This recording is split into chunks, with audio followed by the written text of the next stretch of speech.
Aduh, ini pilihan yang sulit Mbak Reni. Memilih atau dipilih? Ayo Bapak, bisa Bapak.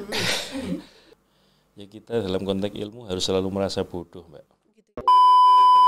Amal atau bertindak harus berbasis ilmu ya. Iya. Tapi kemudian kalau orang berilmu itu harus diamalkan ya. Ilmu amaliyah dan amal ilmiah kira-kira begitu kalau dirumuskan secara singkat. Setidak-tidaknya harus punya 3 kompetensi. Berpikir logis, berpikir kritis, dan berpikir kreatif. Kreatif.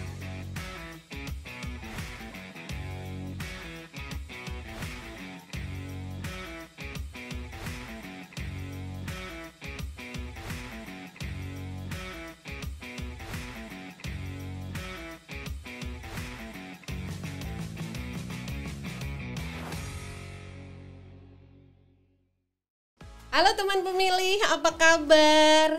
Senang sekali bisa ketemu dengan teman pemilih kembali di podcast KPU RI. Dan spesial sekali karena untuk episode kali ini kita kedatangan salah satu tamu istimewa juga. Siapa lagi kalau bukan Bapak Hasyim Asyari. Yeay, ada tepuk tangannya loh. Ya, baik teman pemilih, setelah kita sekitar 1 mingguan menunggu untuk hadirnya hari ini, episode berikutnya ini bisa tayang di hadapan teman pemilih semua. Perlu untuk kita tetap mendisklaimer ya Bapak bahwa kita sebelum proses syuting ini sudah melakukan tes swab antigen dan hasilnya dinyatakan negatif. Alhamdulillah, jadi kita selama proses syuting bisa buka masker ya Bapak ya. Untuk diketahui teman pemilih, semua kru yang bertugas di sini di balik kamera semuanya tetap mengandalkan protokol kesehatan dan juga semuanya tetap menggunakan masker, serta sebelum kita gunakan ruangan ini sudah dilakukan desinfektisasi. Insya Allah aman Bapak. Bapak apa kabar? Alhamdulillah Mbak Reni. Alhamdulillah sehat. Alhamdulillah sehat. Harus sehat terus kita. Harus sehat terus. Iya, Bapak ini pertama kali Bapak masuk ke ruangan ini. Tadi pertama kali masuk rasanya gimana Pak? Nyaman. Nyaman ya? Kayak studio di TV-TV profesional. Masa? Iya. Seneng sekali. Jadi vibes-nya udah kerasa kayak studio beneran ya Iya. Pak ya. Tapi ini katanya dinginnya kurang Pak. Ya nanti ditambah. Nggak, nanti kedinginan. Soalnya teman pemilih kalau teman-teman atau tamu masuk ke sini biasanya katanya bilangnya aduh dingin banget gitu. Padahal katanya kalau di studio beneran lebih dingin lagi Pak. Katanya dari ini yang Bapak lebih sering ya ke televisi ya. Nah teman pemilih spesial banget hari ini kita akan ngobrol barengan sama Bapak Hasyim Asyari. Beliau anggota Komisi Pemilihan Umum Republik Indonesia, divisinya Bapak? Saya divisi hukum dan pengawasan Mbak Reni. Hukum dan pengawasan, tapi kali ini Bapak akan ngobrol in general sebagai seorang pimpinan di Komisi Pemilihan Umum Republik Indonesia. Biar teman pemilih juga tahu apa sih sebenarnya yang menjadi buah pikir, terus biar bisa kenal lebih dekat dengan Pak Hasyim. Bapak, di dalam waktu Bapak sekarang ini, saat ini Bapak duduk di sini, Bapak masih ingat nggak cita-cita Bapak pas kecil dulu? Kira-kira masih kalau anak kecil ditanya itu kan pasti ya. Gampang cara jawabnya. berpikirnya itu biasanya gini, menjadi dokter. Iya. Kenapa dokter? Biasanya karena apa? Menolong orang, membantu orang kalau ada orang sakit, lalu diperiksa, dicari formula yang tepat untuk bisa sembuh. Kira-kira kan begitu. Jadi intinya membawa manfaat bagi orang banyak. Bapak dulu juga gitu? Sama Dokter aja ya? lah, sama-sama anak Simple. kecil dulu gitu Ya, Cara dokter. berpikirnya itu. Insinyur ya kan Pak, nggak jauh-jauh dari itu, atau stand still Bapak tetap memang hanya dokter aja ya Pak sampai mulai memilih gitu ketika SMA gitu? Enggak. Dan kebetulan gini Mbak Reni, saya dulu SMA itu zaman saya ya. Saya SMA itu kan tahun 88 sampai 91. Waktu itu sudah nggak ada lagi jurusan yang namanya IPA, IPS ya. Adanya itu A1, A2, A3, A4, A5. Ya. A1 fisika, A2 biologi, A3 itu sosial ya. Sosial. A4 itu kalau nggak salah bahasa, A5 itu agama. Nah, kebetulan saya itu penjurusannya itu di kelas 2. Ya. Ya ada tesnya, ada semacam Assessment ya Pak. Assessmentnya supaya ini cocoknya apa gitu. Ya. Nah saya kebetulan waktu itu milih A1 fisika. Jadi selama SMA itu kelas 2 dan kelas 3 saya ngambil jurusan fisika. Fisika Pak. Jadi hari-hari itu ketemunya kan angka ya, Angka. matematika, fisika gitu Ya. kan. Tapi setelah itu kuliah Fakultas Hukum itu ketemu angka kalau ketemu pasal doang. Oh iya. Tapi saya bersyukurnya begini, belajar matematika, belajar fisika itu banyak menggunakan logika ya. Gitu, Dan Pak. kemudian kalau kita baca nama-nama besar para filosof kita ya, orang yang dianggap ahli filsafat, kecenderungannya itu keahliannya basisnya adalah matematika atau fisikawan. Sehingga salah satu keuntungan yang saya peroleh ya, dari sekolah apa itu namanya fisika, kemudian kuliah S1 ngambil hukum itu kekuatan dalam logika untuk analisis itu saya mengambil hikmahnya di situ. Oh gitu. Walaupun pada waktu lulus SMA itu saya ngambil pilihan pertama itu kedokteran UGM. Oh, jadi tetap cita-cita masa kecil ya, Pak ya? Iyalah. Satu kedokteran UGM, kemudian pilihan keduanya itu kehutanan UGM, kemudian yang ketiga pilihan hukum unsur ya. Hukum unsur. Tapi selain itu, karena untuk jaga-jaga ya, waktu itu juga saya mendaftar di IAIN Sunan Kalijogo Yogyakarta. Saya mendaftar di Fakultas Usuluddin, jurusan Akidah Filsafat, dan alhamdulillah diterima. Ya, karena biasanya yang cadangan memang diterima duluan ya, Pak? Satu lagi ya, ujiannya awal ya. Iya, betul. Yang kedua, saya mendaftar di Fakultas Hukum UII, Universitas Islam Indonesia Yogyakarta. Saya juga alhamdulillah diterima, bahkan cadangannya 2. Sudah daftar ulang ya. Oh iya. Karena diantaranya ya, kenapa pilihannya misalkan ya hukum UII, karena sebetulnya kalau kita lihat di antara kampus-kampus hukum yang paling tua itu hukum UII. Malah ya, Pak? Ya, kalau dibandingkan misalkan hukum UGM itu lebih tua hukum UII. Gitu, Pak. Iya. Jadi ibaratnya disitulah diantaranya kampus hukum yang tertua di waktu itu Indonesia. Pertimbangannya itu ya. Nah, selain itu pilihan Jogja karena ya sudah dikenal sebagai apa itu namanya kota pelajar. Iya. Ibaratnya kita mau main kemana aja, toleh kanan kiri ya teman-temannya pelajar, mahasiswa, cari perpustakaan gampang. Tapi karena diterima di Fakultas Hukum Unsur ya, saya terima itu, saya masuk ke sana. Tahun kedua juga nyoba lagi, Mbak Reni. Oh, masih bertekad kedokteran itu ya, Pak? Ya, wow, baru tahu loh. Ini soalnya ada amanah dari orang tua ya. Oh gitu, Pak. Pokoknya sampai titik darah penghabisan 3 kali kesempatan ikut itu terus. Kemudian yang tahun kedua itu seingat saya pilihan pertama itu kedokteran UGM. Yang kedua dan ketiga mana saya kok agak lupa. Lupa. Nah, tahun ketiga masih nyoba lagi. Nah, di antara pilihannya itu tetap ada kedokteran UGM. Bapak, punten sebentar. Itu tadi mencoba yang kedua kalinya, pilihan kedua dan ketiga enggak Bapak ambil juga ketika pilihan satu enggak lolos ya? Tahun kedua nggak diterima apa-apa. Baru kemudian tahun ketiga nyoba lagi, ada kedokteran, saya lupa pilihannya ya. Nah, di antara yang pilihan ketiga itu antropologi UI. Saya diterima di antropologi UI. Cuman waktu itu kan sudah masuk semester 5 ya. Kalau dipikir-pikir bahasa Jawanya itu eman-eman atau sayang. Udah semester 5, nilai saya juga di atas 3,5 terus gitu kan. Sayang kalau ditinggal ya, Pak, yang di unsutnya. Iya. Oh, jadi itulah 3 kali percobaan. Ya pokoknya sudah berjuang ya, Pak, waktu itu. Paling enggak di situ ada ini, Mbak. Amanah orang tua sudah saya penuhi untuk ikut tes sampai 3 kali berturut-turut. Sampai 3 kali. Itu udah usaha terbaik ya, Pak ya. Jadi memang jalan hidupnya mungkin memang digariskan sebaiknya memang di hukum ya, Bapak ya. Ya namanya hidup kan dihitung oleh 2 hal, Mbak Rini. Yang pertama itu namanya garis tangan ya. Yang kedua campur tangan. Campur tangan itu istilahnya ikhtiar, berusaha. Sudah, kalau memang garis tangannya memang itu ya sudah kita ikuti garis tangan itu. Insya Allah ada hikmah di balik itu semua. Ketika garis tangan nggak bisa dicampur-campur ya sudah kita ikuti ya, Pak ya. Itu nasihat yang bijak teman pemilih. Jadi ya kalau emang garis tangannya sudah berkata demikian dicampur-campuri, di ikhtiari ternyata belum dapat juga ya nggak apa-apa ya, Bapak. Tetap berkah gitu. Tetap positif dan juga tetap mensyukuri ya, Pak ya. Pasti hidup harus positif, harus berprasangka baik. Iya. Jadi istilahnya kan sering kita kenal ya, nggak ada kegagalan, yang ada adalah kesuksesan yang tertunda kan. Amin. Nah, kalau kita selalu berpikiran, berpikir positif ya, positive thinking, berhusnudon, berprasangka baik, itu insya Allah dalam hidup itu nggak ada beban yang penyesalan gitu, nggak ada. Selalu kita menatap masa depan itu dengan optimis. Yang sering saya gambarkan kepada teman-teman itu begini, termasuk mahasiswa kita, Mbak Reni ya. Mungkin Mbak Reni dulu di kelas juga masih ingat ya. Sebentar, disclaimer Pak Hasim. Jadi walaupun saat ini di tahun 2002 nasib 2022 ini. Oh ya, 2022 Nasib itu menggariskan Pak Hasyim kita wawancarai di podcast KPWRI, tapi sejatinya kembali ke 23-an tahun yang lalu beliau itu dosen saya di Fakultas Hukum Universitas Diponegoro. Dan juga pacarnya Mbak Reni yang sekarang jadi suaminya juga mahasiswa saya. Bukan Pak, bukan. Ini saya harus sungkem dulu. Jadi beliau sebenarnya adalah guru saya ketika masih mahasiswa dulu. Ya betul teman pemilih, saya menua dengan cepat. Beliau yang tidak menua-menua, jadi kelihatan sebaya.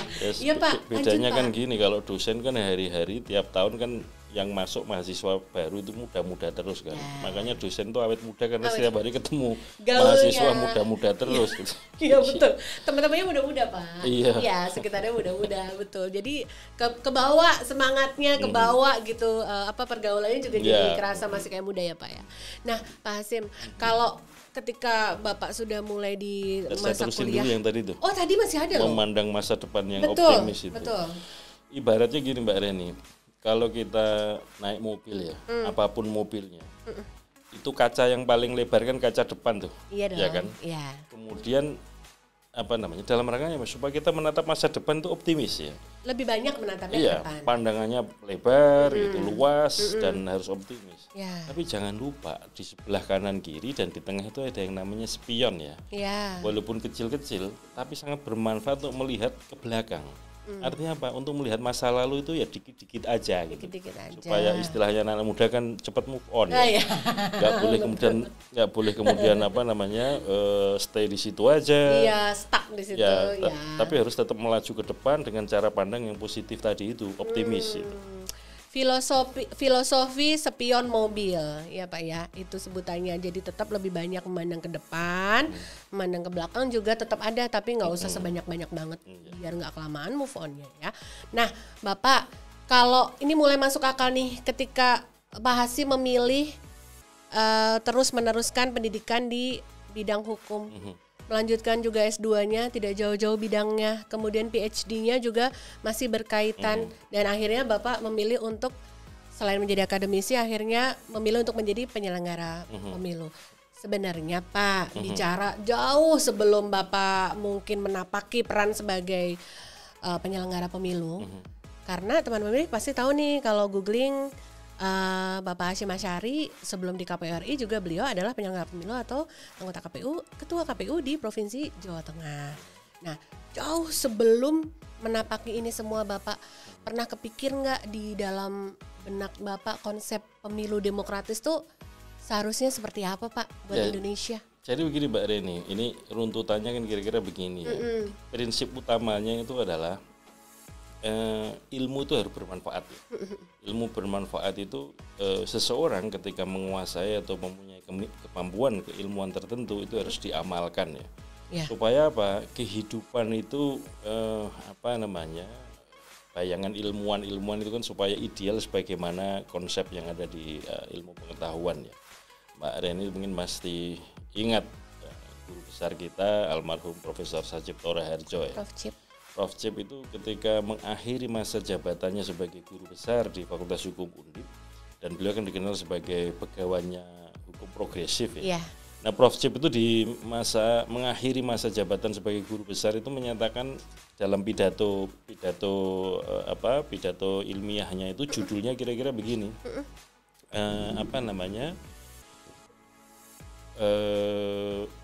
Teaching order, finding disorder. Mengajarkan keteraturan, menemukan ketidakteraturan. Jadi kayak saya Mbak Reni atau teman-teman sejawat yang dosen fakultas hukum misalkan, hari-hari kan mengajarkan ketertiban ya, order, norma gitu. Tapi mungkin di dalam kelas ketika kita berinteraksi atau begitu keluar dari kelas, yang sering kita temukan kan disorder ya, ketidakteraturan dan segala macam. Nah, itulah tugasnya para ilmuwan, para akademisi itu tidak boleh hanya sekedar berhenti di kelas-kelas. Harus turun, istilahnya itu turun dari pertapaan, turun dari pegunungan, kemudian supaya memberikan pencerahan-pencerahan berdasarkan ilmunya tadi ke masyarakat yang luas. Cara berpikir filosofinya kira-kira begitu. Maka kemudian kalau diruntut ya, saya dulu belajar hukum tata negara di S1. Spesialisasi saya hukum dan politik ya. Nah, karena kalau kita baca hukum buku-buku pengantar ilmu hukum ya, di antara yang paling klasik ya, kita S1 itu kita baca punya Van Apeldoorn itu, terjemahan bahasa Belanda ke bahasa Indonesia pengantar ilmu hukum. Itu ketika beliau menulis tentang apa hubungan ilmu hukum dengan ilmu politik, titik temunya di hukum tata negara. Ibaratnya hukum tata negara itu kalau tubuh manusia ya, itu adalah kerangkanya, tapi darah dan dagingnya itu ilmu politik. Maka dari situlah setelah S1 saya belajar ilmu politik. Setelah belajar ilmu politik, nah disitulah kemudian saya belajar yang namanya political behavior, perilaku politik, voting behavior, perilaku memilih, dan teori tentang sistem kepemiluan, teori kepartaian, dan seterusnya itu. Saya belajar secara mendalam ya dari segi darah dagingnya itu di situ. Walaupun ketika sekolah sarjana hukum kan sudah tahu ya tentang sudah dipelajari juga tentang apa sih pemilu, apa demokrasi dan seterusnya. Dan kemudian ketika saya sekolah S2 itu menyadari bahwa ternyata ilmu politik juga tidak sendirian. Ketika mau belajar perilaku memilih, ada pelajaran tentang psikologi, tentang statistik ya. Kemudian kalau mempelajari budaya politik, budaya demokrasi, kita meminjam ilmu antropologi ya. Kalau mau membaca tentang partisipasi masyarakat, mobilisasi sosial, perubahan sosial, kita belajar sosiologi. Jadi ketika belajar ilmu politik juga tidak bisa mandiri, ada ilmu-ilmu lain yang kemudian memberikan dukungan. Maka kemudian saya mengambil sekolah doktor saya sosiologi politik. Dan kalau dilihat track ya Mbak, maksud saya track kajian saya secara akademik ya, sarjana hukum saya menulis tentang pers ya, terutama topik pemberedelan pers. Ini juga karena situasinya salah satu pilar ya demokrasi kita ini pers, dan kebebasan pers harus dapat jaminan konstitusional ya.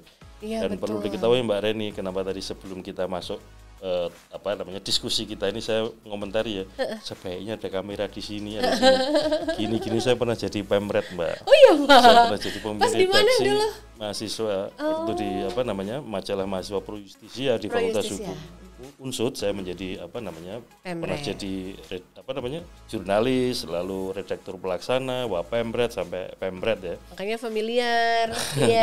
Dan di sepanjang di kampus juga sering menjadi istilahnya redaktur jurnal akademik di kampus ya, baik di kampus Undip maupun di beberapa tempat lain, istilahnya redaktur mitra bestari. Kemudian S2 saya menulis tentang demokrasi and civil society ya. Demokrasi dan civil society yang saya studi LBH, Lembaga Bantuan Hukum. Kemudian disertasi saya tentang konsolidasi demokrasi. Studi saya tentang perubahan konstitusi dan pemilu 2004. Karena mengapa? Sudah spesifik loh itu Bapak makanya, ya. Jadi kalau diruntuh tuh kira-kira ya, studi saya mulai S1, S2, S3 itu topik besarnya adalah studi tentang demokrasi ya. Di dalamnya pernik-perniknya itu. Nah, kemudian ketika disertasi itu studi saya terutama tentang perubahan konstitusi. Setidak-tidaknya ini juga dipelajari di ilmu hukum tata negara ya. Kemudian tentang tentang pemilu 2004, mengapa pilihannya itu topik saya. Karena kalau kita buka-buka lagi Mbak Rini, konstitusi kita sebelum perubahan konstitusi ya, atau sebelum amandemen, itu tidak ada konsep tentang pemilu. Tidak ada konsep tentang partai politik. Baru dikenal konsep pemilu, konsep partai politik itu setelah amandemen konstitusi. Dan praktek pemilu konstitusional pertama ya, maksudnya konstitusional artinya yang ada landas hukum konstitusinya itu pemilu 2004. Dan disitulah dipraktekkan katakanlah ya, konsistensi sistem pemerintahan presidensial. Salah satu ciri-ciri pemerintahan presidensial itu kan presiden dipilih langsung oleh rakyat lewat pemilu. Dan disitulah pertama kali dipraktekkan pemilu 2004 ya. Makanya itu saya jadikan topik studi. Nah, salah satu keuntungan saya ya, katakanlah ini keberkahan hidup saya begini, saya mempelajari itu dan saya mempraktekkan. Karena waktu pemilu pertama kali, Pilpres pertama kali 2004, saya berkesempatan menyelenggarakan itu di Jawa Tengah, menjadi anggota KPU Provinsi Jawa Tengah. Itu salah satu keberkahannya. Oleh karena itu Mbak Reni ya, kalau bicara tentang pemilu demokratis tadi itu ya, itu indikator utamanya itu yang sering disampaikan oleh para ahli dan sering saya kutip, saya sampaikan adalah predictable procedure but unpredictable result. Jadi harus ada aturan yang berkepastian hukum, prosedur yang pasti, kemudian untuk hasilnya nggak bisa diprediksi. Kalau sebuah pemilu hasilnya sudah bisa diprediksi itu bukan sebagai lembaga survei ya, tapi sudah bisa ditentukan bahwa sebelum pemilu partai A pasti sekian, partai B sekian. Nah itu tanda-tanda tidak demokrasinya kelihatan. Oh, gitu. Bahkan kalau kemudian aturannya nggak jelas, hasilnya sudah bisa diketahui sejak awal, itu malah kecenderungannya pemilu di negara-negara yang otoriter ya. Gitu. Kita ini bergerak dari waktu ke waktu. Turning point-nya itu kan ketika ada pemilu 99. Makanya dalam kajian saya sebut pemilu 99 itu pemilu transisional atau pemilu pada era transisi demokrasi dari rezim atau dari sistem, katakanlah sistem politik yang sering dinilai otoriter, kemudian menuju atau menghantarkan kepada sistem yang lebih demokratis, itu pemilu 99. Karena hasil pemilu 99 ini, MPR-nya misalkan, itulah yang kemudian melakukan serangkaian amandemen konstitusi. 4 tahun sidang berturut-turut ya, 98, 2000, 2001, 2002.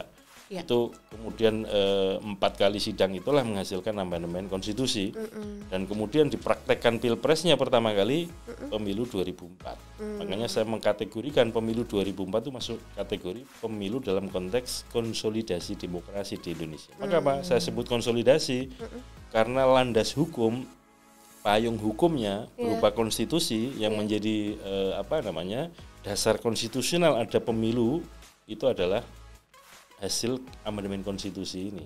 Disitulah dimulainya pemilu dalam konteks konsolidasi demokrasi pemilu 2004. Di 2004 ya, Pak. Jadi ini secara pribadi ya, bayangan saya begini, saya sangat bersyukur ketika katakanlah ya dalam batas-batas tertentu, mungkin sangat minimalis, saya punya pengetahuan, bisa saya kontribusikan secara positif dalam konteks besar itu konsolidasi demokrasi di Indonesia. Dalam konteks praktis itu saya sumbangsihkan untuk menjadi bagian dari penyelenggara pemilu di Indonesia. Karena perlu kita ingat Mbak Rin, dan perlu kita ketahui teman-teman pemilih bahwa penyelenggara pemilu yang profesional, mandiri dan berintegritas itu menjadi faktor penting dalam terbentuknya atau terciptanya pemilu yang demokratis dan berintegritas ya. Oleh karena itu kalau kita baca undang-undang dulu ada undang penyelenggara pemilu, sekarang ada undang-undang pemilu yang intinya mengatur tentang lembaga penyelenggara pemilu, itu salah satu karakternya kan berpikir secara profesional ya. Nah, profesional itu basisnya adalah kompetensi. Nah, kompetensi itu indikatornya 2. Yang pertama adalah pengetahuan, yang kedua adalah pengalaman. Sehingga pengetahuan dasar bagi para penyelenggara pemilu untuk menjadi penyelenggara pemilu itu menjadi sesuatu yang penting supaya nanti kerja-kerjanya kelihatan profesional ya. Nah, ini harus kita tunjukkan. Makanya seperti di KPU Mbak Reni, saya kira dari waktu ke waktu mulai ada perkembangan yang luar biasa ya. Dulu di era KPU penyelenggara pemilu 2004 ya, sudah mulai dirintis, disiapkan modul-modul untuk pelatihan ya, untuk penyelenggara pemilu baik anggota maupun teman-teman di sekretariat. Ya. Kemudian baru bisa diwujudkan secara konkret ya, misalkan pada KPU era 2014 mulai ada kerjasama KPU dengan 10 kampus, sekarang sudah berkembang jadi 12 kampus, konsorsium S2 Tata Kelola Pemilu.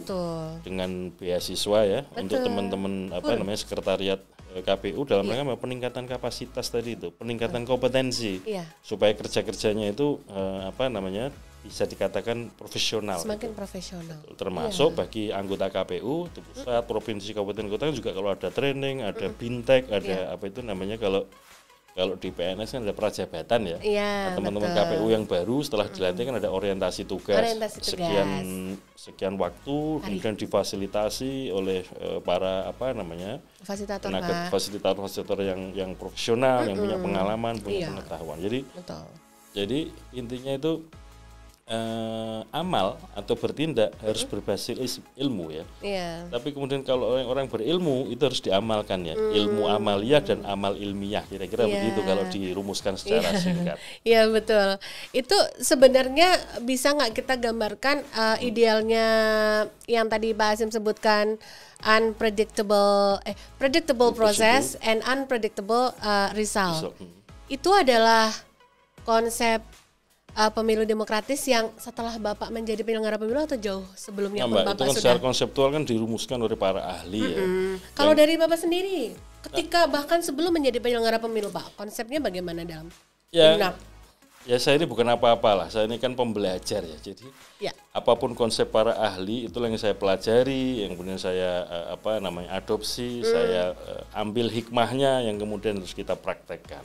Jadi istilah pemilu demokratis itu kategorinya predictable procedure but unpredictable result itu bukan dari saya, itu saya belajar dari para ahli yang kemudian standar itulah yang kita jadikan pegangan. Makanya saya katakan menjadi penyelenggara pemilu itu ya harus berilmu, artinya harus mau belajar gitu ya.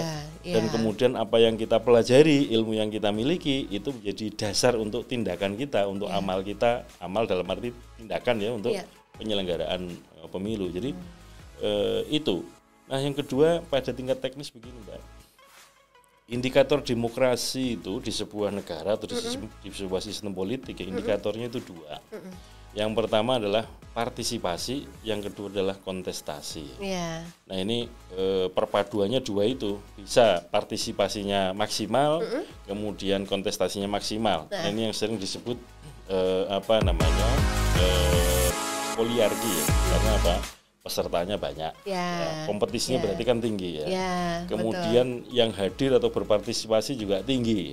Tapi ada kalanya partisipasi rendah, pesertanya minimalis. Misalkan di beberapa pilkada kita yang lalu ya, di beberapa daerah ada kecenderungan kan dari waktu ke waktu, dari pilkada 15, 17, 18 sampai dengan 2020 ada kecenderungan di beberapa daerah kan calon tunggal.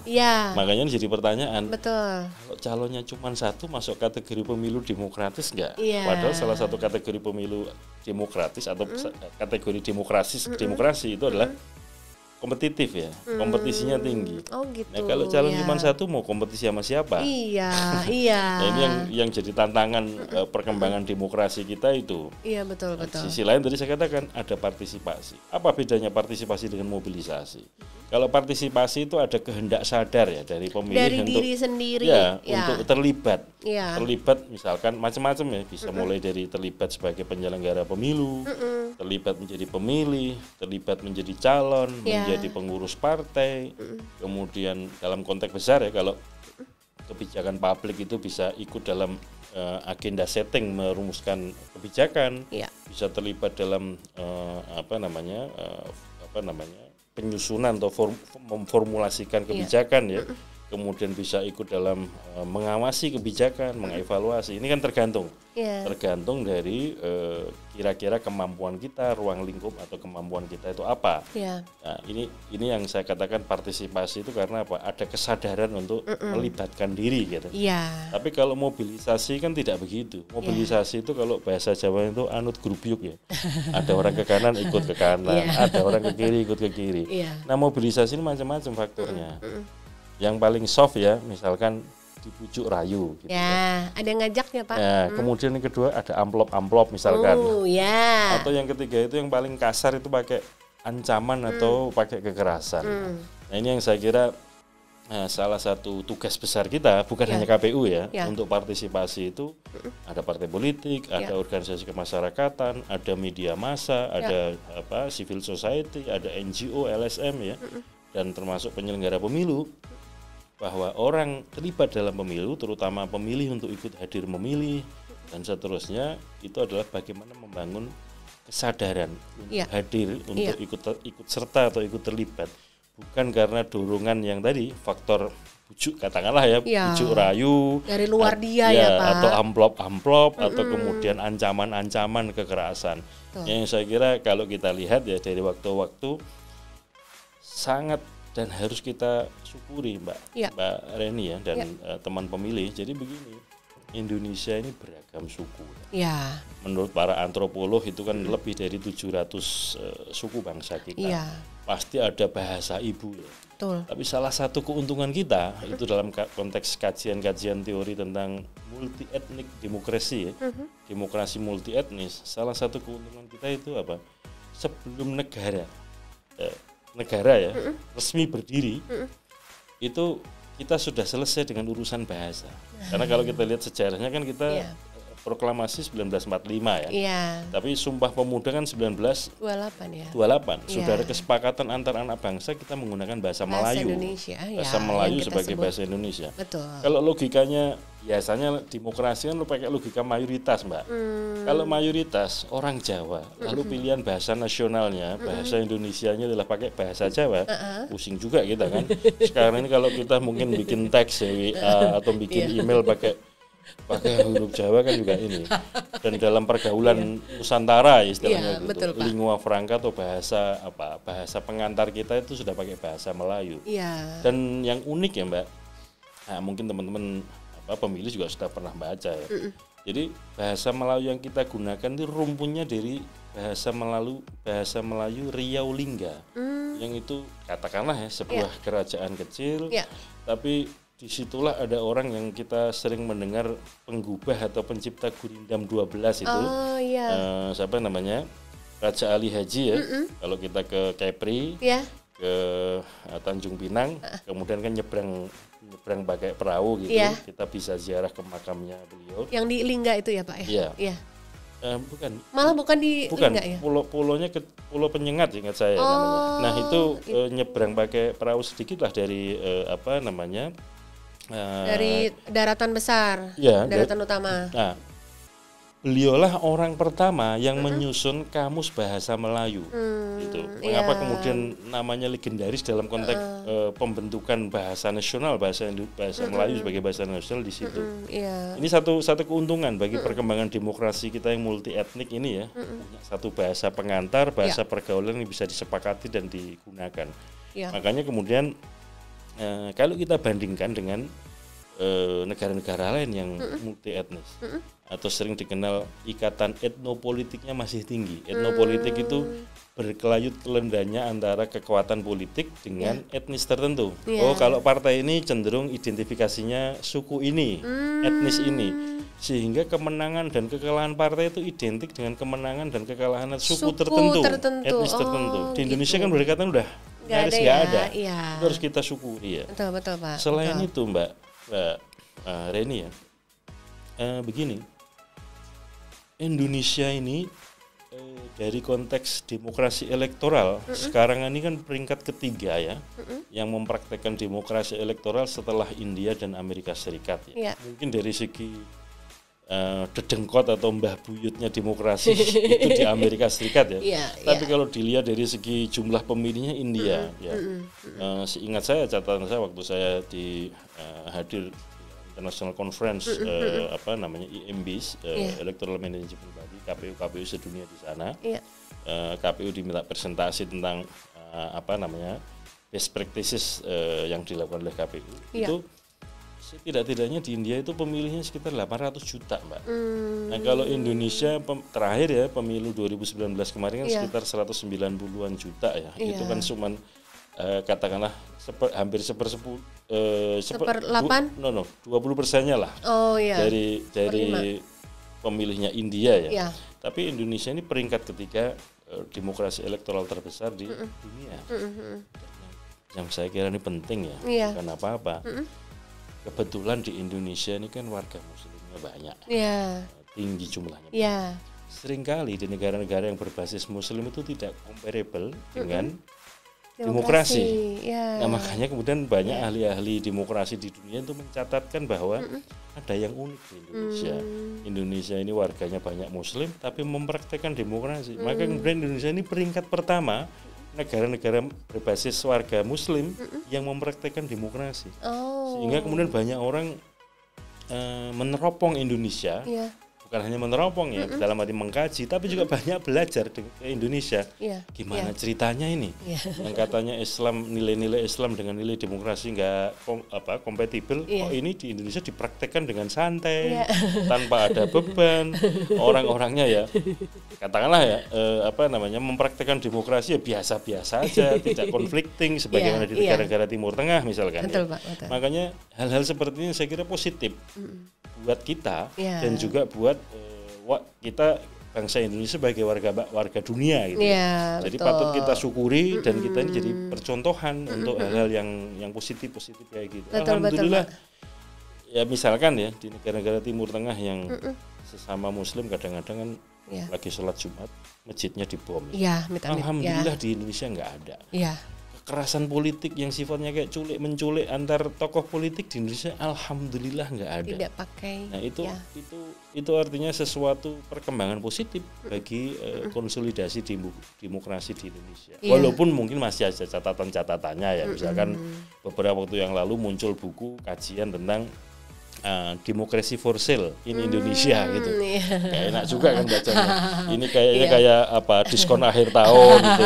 Demokrasi diperjualbelikan dengan murah. Itu isinya memang benar-benar literally seperti judulnya, Pak ya. Ya, jadi dia menggambarkan tentang praktek-praktek istilahnya itu food buying ya, jual beli suara. Nah, ini yang kemudian merendahkan faktor partisipasi tadi itu. Makanya kemudian faktor partisipasi walaupun patut kita syukuri ya pemilu serentak kemarin kita kan angkanya sekitar ya hampir 82% lah ya. Pemilu ya Pak? Ya pemilu 2019. Pilkada kita 76% dalam situasi pandemi ya. Betul Pak. Nah tetapi di dalamnya itu banyak mengkaji yang tadi itu sampai pada kesimpulan demokrasi for sale in Indonesia. Nah, ini kan jadi catatan ya bahwa kemudian mau tidak mau kita semua nih karena pemilu itu kan demokrasi itu kerja kolaborasi. Betul, bersama. Yang kita bersama-sama untuk menghilangkan efek-efek atau faktor-faktor negatif tadi seperti istilahnya food buying, jual beli suara. Betul. Yang kemudian menggerogoti partisipasi masyarakat. Hanya yang bisa dibacakan ini bukan partisipasi tapi ini mobilisasi. Yang tadi mobilisasi. Itu salah satu tantangan demokrasi kita ke depan itu. Baik. Nah teman pemilih seru ya kalau ngobrolnya sama akademisi, literasinya luar biasa banyak loh yang bisa dibagi loh. Ya, dan teman pemilih ini kalau obrolan seperti ini sangat mungkin banget terjadi banyak knowledge yang bisa kita dapetin karena ya memang gak lepas, memang beliau dulu dari awal kesehariannya memang juga akademisi.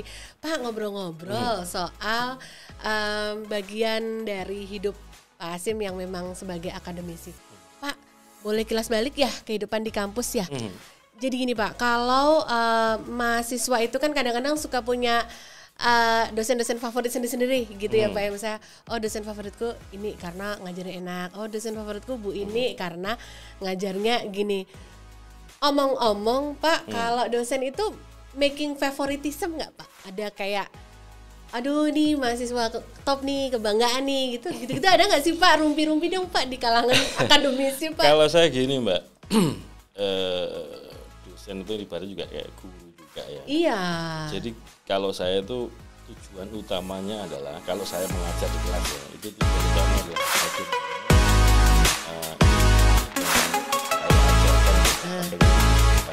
itu aja. Jadi soal nilai, soal ini itu nomor kesekian. Bagi saya yang penting mahasiswa bisa paham dan pilihan-pilihan kata atau strategi yang tepat supaya mudah paham itu yang saya utamakan. Nah yang kedua, saya sampaikan gini Mbak Reni. Ini terutama karena saya mengajar di Fakultas Hukum ya. Anak-anak mahasiswa Fakultas Hukum itu setidak-tidaknya harus punya 3 kompetensi.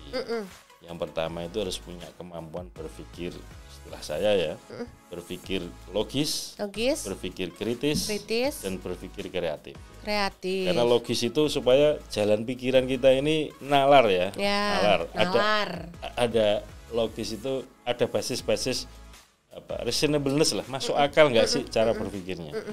Kemudian kemampuan berpikir kritis itu kan mempertanyakan segala sesuatu. Disitulah kuncinya filsafat itu. Filsafat sebagai ilmu kritis itu karena mempertanyakan segala sesuatu. Makanya kan orang Belanda teoritisi Belanda itu selalu mengatakan begini, kalau kita mampu merumuskan perumusan masalah dengan baik, berarti separuh penelitian itu sudah selesai. Gitu. Karena kalau kita nggak mampu mengidentifikasi masalah, nggak mampu merumuskan, lalu mau nulis apa? Itu dimulai dari berpikir kritis ya. Misalkan dulu ya, sorry teman-teman pemilih ya, waktu pemilu 2004 pertama kali simbol warna KPU itu kan orange ya. Pertanyaan, kenapa orange? Supaya nggak menyamai dengan warna-warna yang digunakan oleh partai politik. Ya. Bahwa perkembangannya kemudian pakai orange, pusing juga kan kita. Masa mau pakai warna kelabu? Kalau warna kelabu kan kayaknya pemilu suram gitu. Tapi ya sudahlah, tetap kita pertahankan orange, dan kemudian teman-teman partai juga tahu rupa-rupanya kayaknya agak menghindari warna orange coraknya KPU gitu, supaya keajegan warna orange-nya KPU tetap terjaga. Nah, yang ketiga, kemampuan berpikir kreatif. Kreatif itulah yang akan membuat atau membentuk atau mencipta sesuatu. Kreativitas itu. Nah, kreativitas itu seringkali gini Mbak Reni. Mbak Reni suka nonton bola enggak? Sepak bola. Jelas enggak. Paling enggak gini lah. Teman-teman memilih kalau nonton sepak bola ya. Yang namanya pemain handal itu enggak pernah giring bola sendirian sampai gawang. Mesti banyak yang menghadang, tapi dia masih bisa berkelit membawa bola sampai mengegolkan atau setidaknya assist atau mengumpan ya. Mengumpan ya. Biasanya pemain handal itu dikenal begitu. Misalkan yang saya amati misalnya kayak Zinedine Zidane. Kalau membawa bola kan kayak gitu ya. Ada Maradona sebelumnya, ada Pele, kemudian generasi-generasi berikutnya kan ada Ronaldo ya. Kemudian ada Messi. Yang belakangan ada Muhammad Salah misalkan. Itu kalau kita lihat nggak pernah orang-orang hebat itu, yang kreatif itu tanpa dihadapkan pada situasi yang rumit atau sulit. Jadi kreativitas itu munculnya biasanya kalau kita menghadapi krisis, menghadapi tantangan yang berat. Makanya mahasiswa hukum selalu saya ajarkan itu. Yang pertama harus punya kemampuan berpikir logis, kritis dan kreatif. Nah, yang kedua harus punya kemampuan untuk Mbak, pidato di depan publik itu. Public speaking. Karena apa? Sarjana hukum nggak bisa ngomong, nggak laku. Ya kan? Apalagi jadi pengacara, jadi hakim yang harus ngomong gitu kan. Betul, Pak. Yang namanya ngomong itu kan harus nalar juga kan. Makanya harus dibangun kerangka berpikir yang logis, kritis, kreatif itu dulu. Maka kemudian itulah yang dipraktekkan dalam kemampuan verbal ngomong. Dan itu harus dilatih, Mbak. Nah, biasanya kecenderungannya mahasiswa yang dulu dari pesantren itu lebih jago-jago. Karena gitu, anak-anak di pesantren itu biasanya seminggu sekali pasti ada yang namanya hitobah ya. Hitobah itu pidato. Di pidato ada yang pakai bahasa Arab, bahasa Inggris, bahasa Indonesia, bahkan bahasa Jawa di depan atau bahasa lokalnya ya, di depan santri-santri yang lain. Jadi mereka udah terbiasa dilatih itu. Nanti setiap Jumat juga gantian teman yang lain. Jadi khotib ya, khotib Jumatan maksud saya. Nanti juga di forum-forum juga begitu. Terlatih. Nah, public speaking itu kan skill ya. Skill itu harus dilatih. Bukan sekedar kognitif ya. Kalau kognitif itu mungkin baca bisa, tapi kalau keterampilan itu harus dilatih. Makanya kalau kita pernah dengar almarhum Bob Sadino ya, Bob Sadino itu pernah nulis buku simple ya. Judulnya itu Roda Bob Sadino.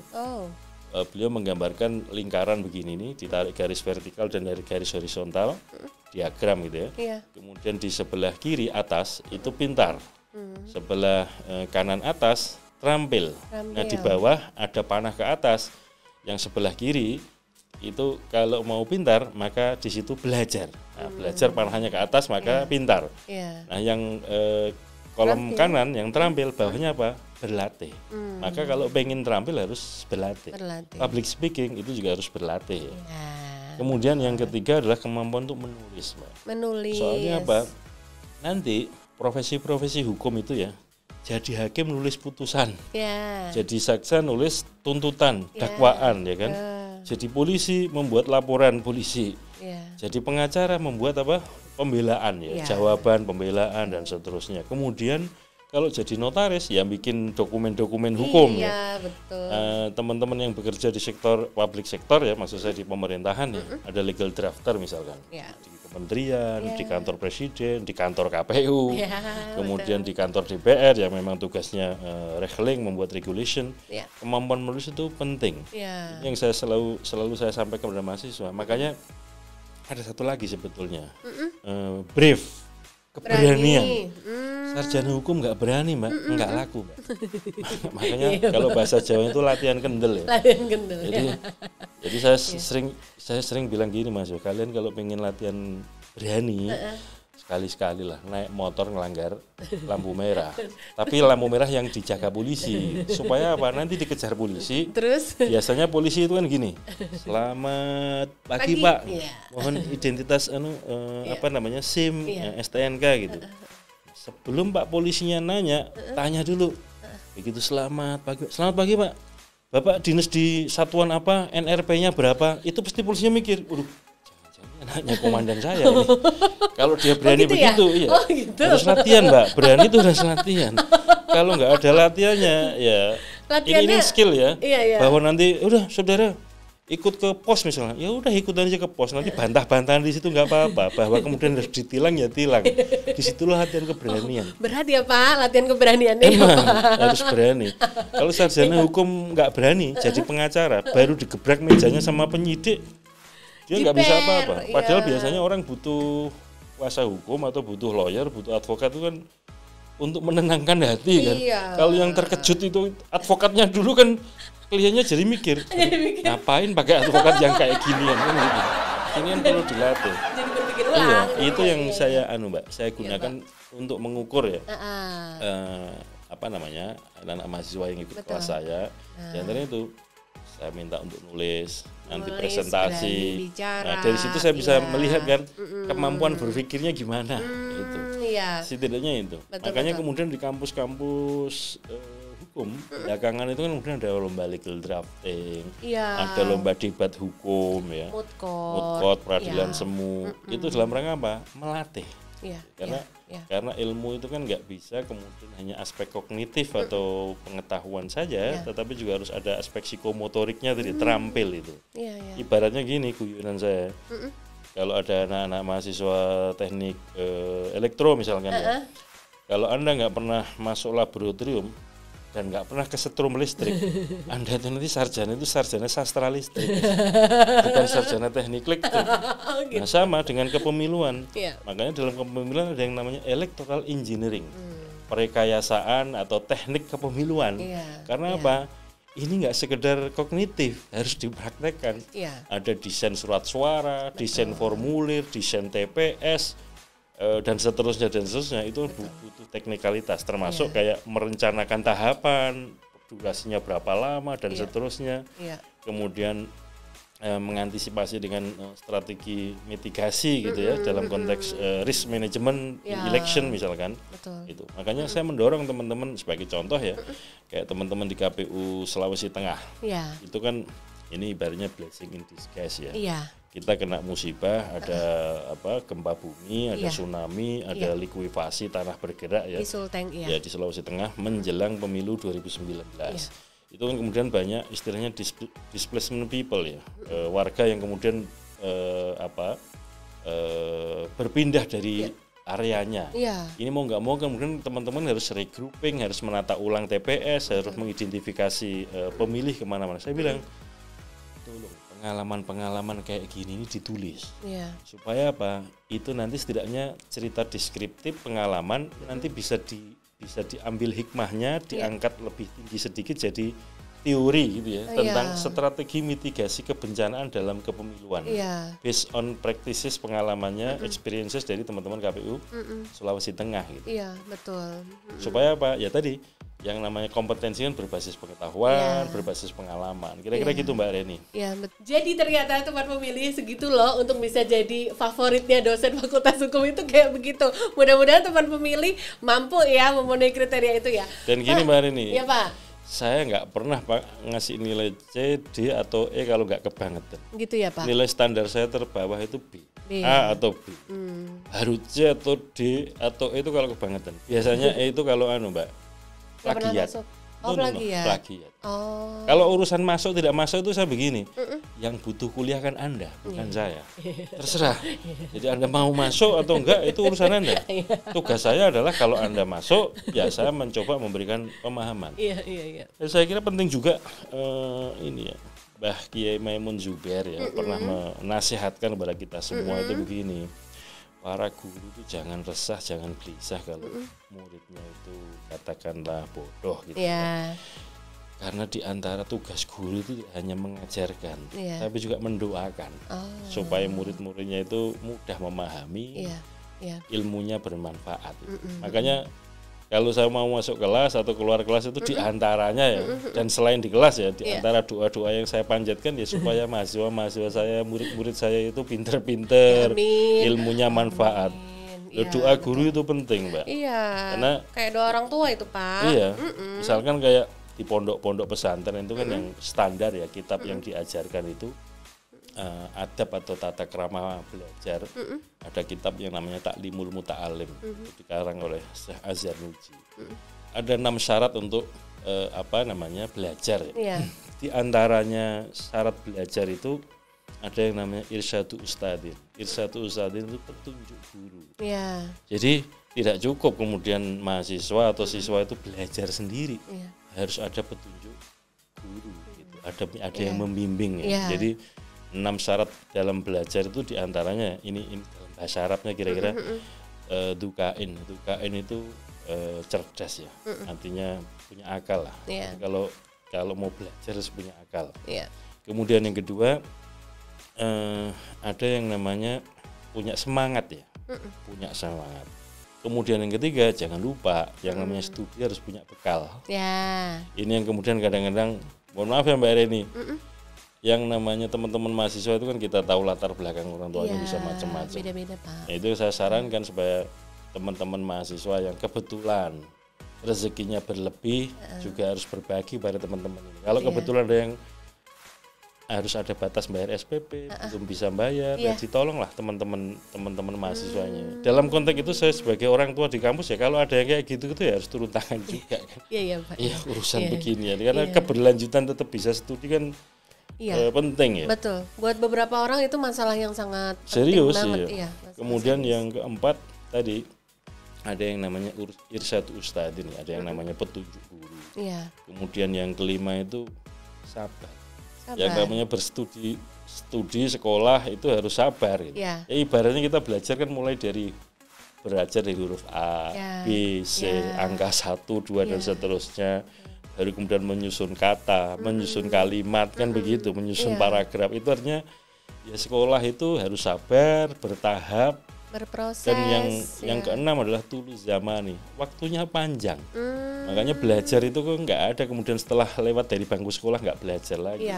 Mulai istilahnya Kanjeng Nabi Muhammad itu kan mulai dari ayunan sampai masuk liang lahat kan. Durasi waktu kita belajar itu masih begitu. Boleh belajar terus. Misalkan walaupun ya saya dari dosen mengajar home base saya di situ ya. Tapi yang namanya belajar harus tetap saya lakukan, Pak. Yang namanya ilmu kan berkembang, teori berkembang. Nah, kalau yang saya baca yang ini buku-buku itu terus, buku-buku lama terus misalkan. Sementara resource ya. Open sources misalkan buka internet apa segala macam sudah sangat luas ya.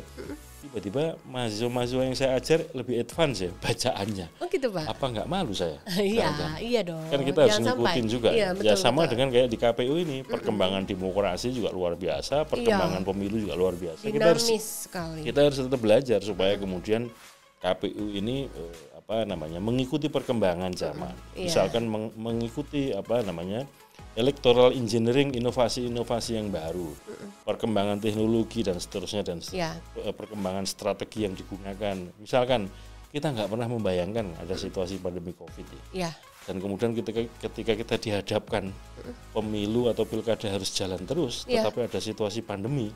Ini kalau tadi kembali ke tadi, kalau kita nggak punya kemampuan berpikir kreatif, Mbak Reni, ya nggak akan ada jalan keluar. Iya, Pak, ya. Dalam situasi kayak gitu maka kemudian kreativitas kita kan tertantang ya. Ini harus gimana? Harus bikin apa ini dalam situasi kayak begini. Makanya saya juga dalam diskusi-diskusi dengan teman-teman sejawat KPU di pusat, kemudian teman-teman di kesekjenan KPU, dengan KPU provinsi, kabupaten kota, selalu saya ajak berpikir kreatif itu. Ya mulai dari berpikir logis, berpikir kritis, dan berpikir kreatif. Karena situasi yang kita hadapi itu biasanya itu di luar jangkauan hukum. Maksud saya begini, aturan dibikin Undang-Undang Pemilu 2017 ya.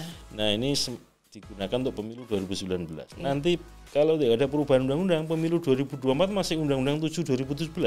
Padahal ketika digunakan pemilu 2019 kita tahu, ada pasal apa yang belum diatur misalkan. Betul. Mau tidak mau kan kita harus cari jalan kreativitas gitu yang menghadapi situasi itu, termasuk nanti pemilu 2024 kalau kita bayangkan ya, dan cara berpikir kita antisipatif menggunakan asumsi masih pandemi COVID, maka mau nggak mau strategi sebagaimana yang telah kita terapkan di Pilkada 2020 itu akan kita adopsi, kita gunakan untuk pemilu 2024, Pilkada 2024. Kira-kira gitu kan. Baik, itu dia. Nah, memang kompleks banget, hal-hal yang dinamis memang harus dihadapi dengan kemampuan yang itu tadi, berani untuk kreatif tapi tidak keluar dari dasar ranah hukumnya ya Bapak ya. Betul. Nah teman pemilih, kita udah seru banget nih ngobrol sama Pak Hasyim Asyari, dan nanti kita akan teruskan obrolan yang seru lagi. Tetap akan kita bisa kenal lebih banyak lagi apa sih ide-ide dan apa yang ada dalam kepala Bapak Hasyim Asyari. Tapi jangan kemana-mana ya, tetap berada di podcast KPU RI, hanya di kanal YouTube Komisi Pemilihan Umum Republik Indonesia.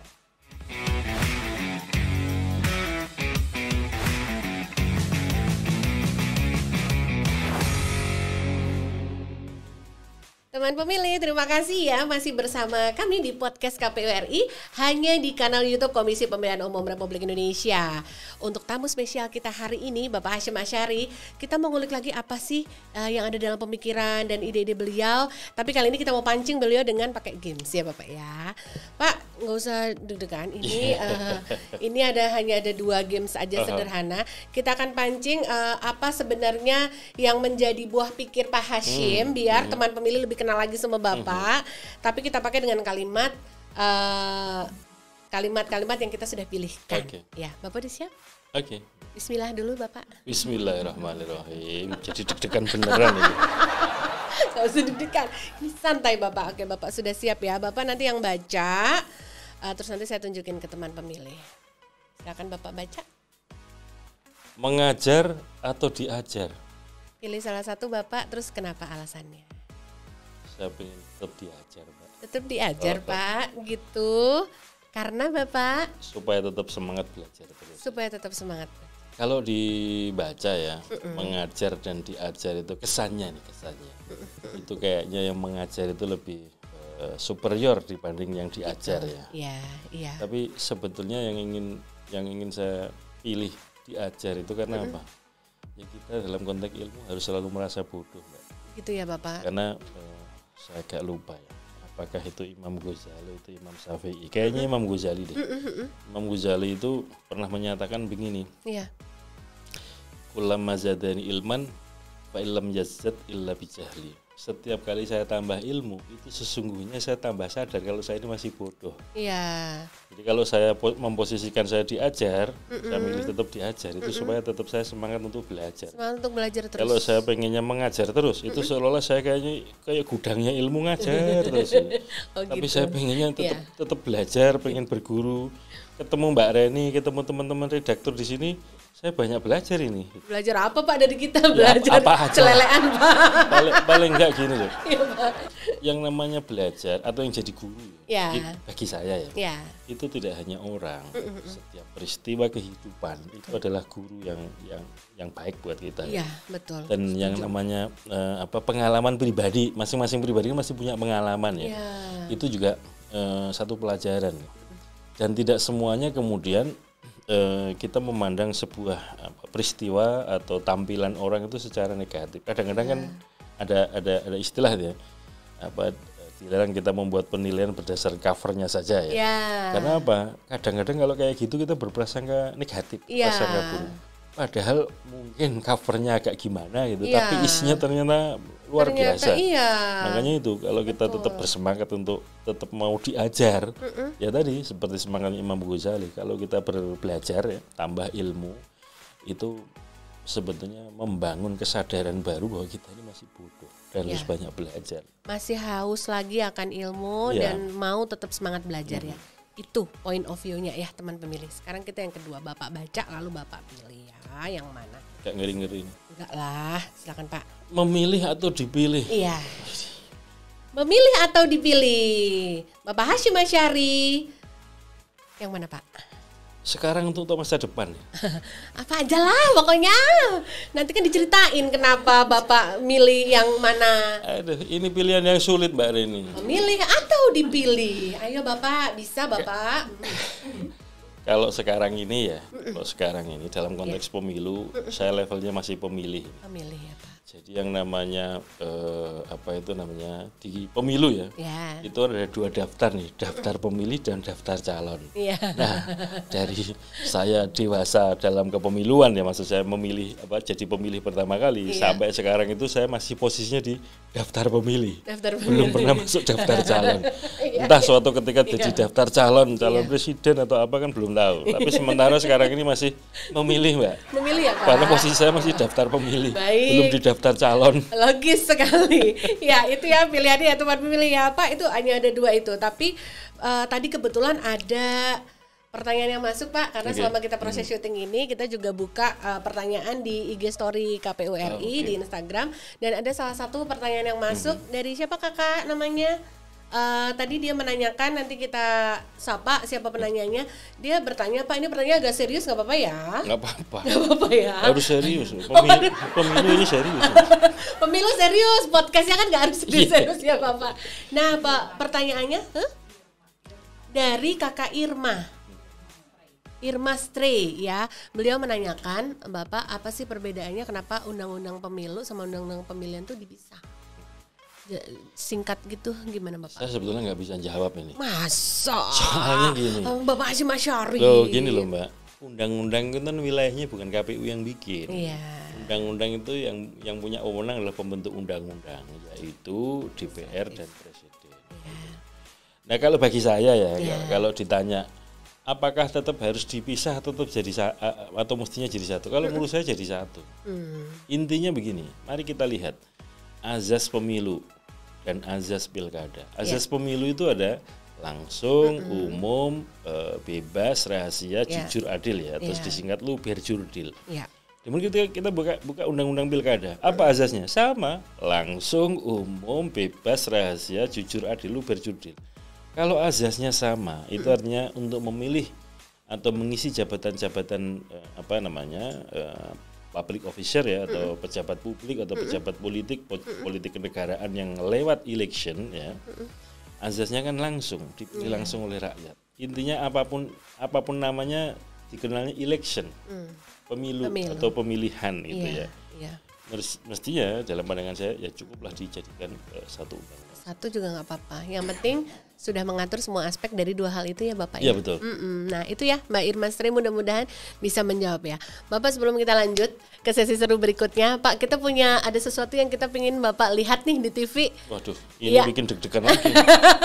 Kita mau tahu pendapat Bapak soal gambar ini. Nah Pak Hasyim, ini kita mau lihat. Kita mau ajak Bapak lihat gambar ini. Teman pemilih kelihatan ya. Nah Bapak ini ada foto Bapak nih sebenarnya. Ini Bapak lagi ketiduran, ada yang fotoin. Terus di sebelahnya ini di grid gitu Pak, digabung sama tulisan di balik truk. Di bak truk, bak belakang truk. Semoga rasa lelahku berbuah berkah. Pak, capek banget ya Pak. Capek banget ya Pak. Gini Pak. Ini tahun berapa sih Pak foto ini Pak? Saya agak lupa ya. Udah beberapa tahun kemarin ini ya. Tapi kalau ngelihat gantengnya masih standar. Amin. Capek banget ya ini ya Pak ya. Gini. Ya saya masih manusia biasa ya. Artinya ya pasti ada rasa lelah, ada capek, ada ngantuk, ada lapar. Ya. Nah kalau sudah yang namanya lelah, ngantuk itu menyerbu, bagaimanapun obat yang paling mujarab ya tidur. Tidur. Memejamkan mata walaupun sesaat, yang penting bisa lelap ya. Entah 5 menit, 10 menit, 15 menit, kalau bisa lelap itu habis itu fresh seger kembali gitu. Iya, betul Pak. Nah, Betul. Dan kalau dilihat ini kan kayaknya sedang santai, dan itu hari-harian saya lah, sarungan ya. Pak. Pakai sarung. Nih, Bapak tuh kan emang ke-publish di banyak foto itu memang akrab familiar dengan ini ya, itu salah satu busana nasional kita kan sarung sama batik ya, kebetulan pakai baju batik, pakai sarung, dan ya namanya lelah ngantuk ya, adanya di situ udah nyandar aja di situ gitu. Yang penting fungsional ya. Yang namanya tempat ya, ini tempat, di kursi loh Pak ya. Yang namanya tempat tidur itu tidak harus kasur Mbak. Iya tempat tidur kan tempat untuk tidur. Kalau di situ walaupun kursi bisa untuk tidur ya itu tempat tidur gitu. Nah kebetulan saya lupa ini yang bikin siapa ya. Ini dibikinin ya Pak, di grid gitu ya. Iya, saya nggak mungkin kan tidur bikin sendiri Mbak. Jadi saya ini termasuk orang yang sering melakukan perjalanan darat ya. Nah salah satu hiburannya itu kalau kebetulan ketemu truk yang di bak truknya itu ada tulisan-tulisan itu, banyak pesan, banyak.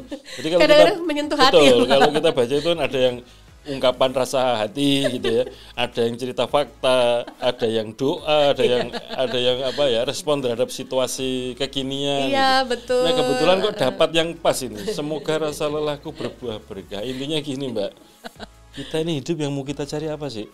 Iya kan. Membawa yang kita cari kan keberkahan ya. Barokah itu kalau dalam bahasa Arab itu apa sih barokah? Barokah itu ziyadatul khair. Ziyadatul khair itu bertambahnya kebaikan. Jadi sebisa mungkin, misalkan ya katakanlah saya mengajar atau saya menjadi penyelenggara pemilu, anggota KPU. Tugas KPU itu kan sebenarnya 2 ya. Pada dasarnya KPU ini lembaga layanan. Kalau kita baca undang-undang pemilu, KPU ini lembaga layanan yang target layanannya itu target grupnya 2, melayani pemilih dan melayani peserta pemilu. Nah, yang berikutnya, pemilu pilkada itu kan kita pahami sebagai arena konflik yang dianggap sah untuk mencari kekuasaan, mencapai kekuasaan atau mempertahankan kekuasaan. Itu kan situasinya kan conflicting. Hanya salah satu indikator demokrasi kan ada kontestasi, ada persaingan. Nah, disitulah ada konfliknya. Nah, KPU penyelenggara pemilu itu harus dimaknai sebagai manajer konflik. Betapa lelahnya gitu Mbak. Kursinya terbatas, peminatnya banyak. Pasti lelah. Pemilihnya juga banyak kan? Pasti. Karena layanan itu, lembaga layanan kita harus tetap tersenyum. Walaupun capek, walaupun lelah. Supaya tetap terjaga karakter senyum kita ya, mewakili karakter kelembagaan. Kalau lagi capek ya tidur dulu lah, supaya nanti bangun itu senyumnya tetap fresh. Kan kadang-kadang ada yang senyum itu by design gitu kan. Ada yang kayak dipaksakan, ada senyum kecut gitu kan. Nah makanya supaya fresh, tetap lillahi ta'ala dari hati, senyumnya tulus itu ya. Kalau capek istirahat dulu lah. Iya betul, itu kunci utama itu. Pinter-pinternya mengukur ya betul. Pak. Yang tahu kita lelah, capek, lapar kan kita sendiri. Betul. Dan ada saatnya kita harus istirahat sejenak. Iya betul. Itu sebagai pengingat nih. Betul, makanya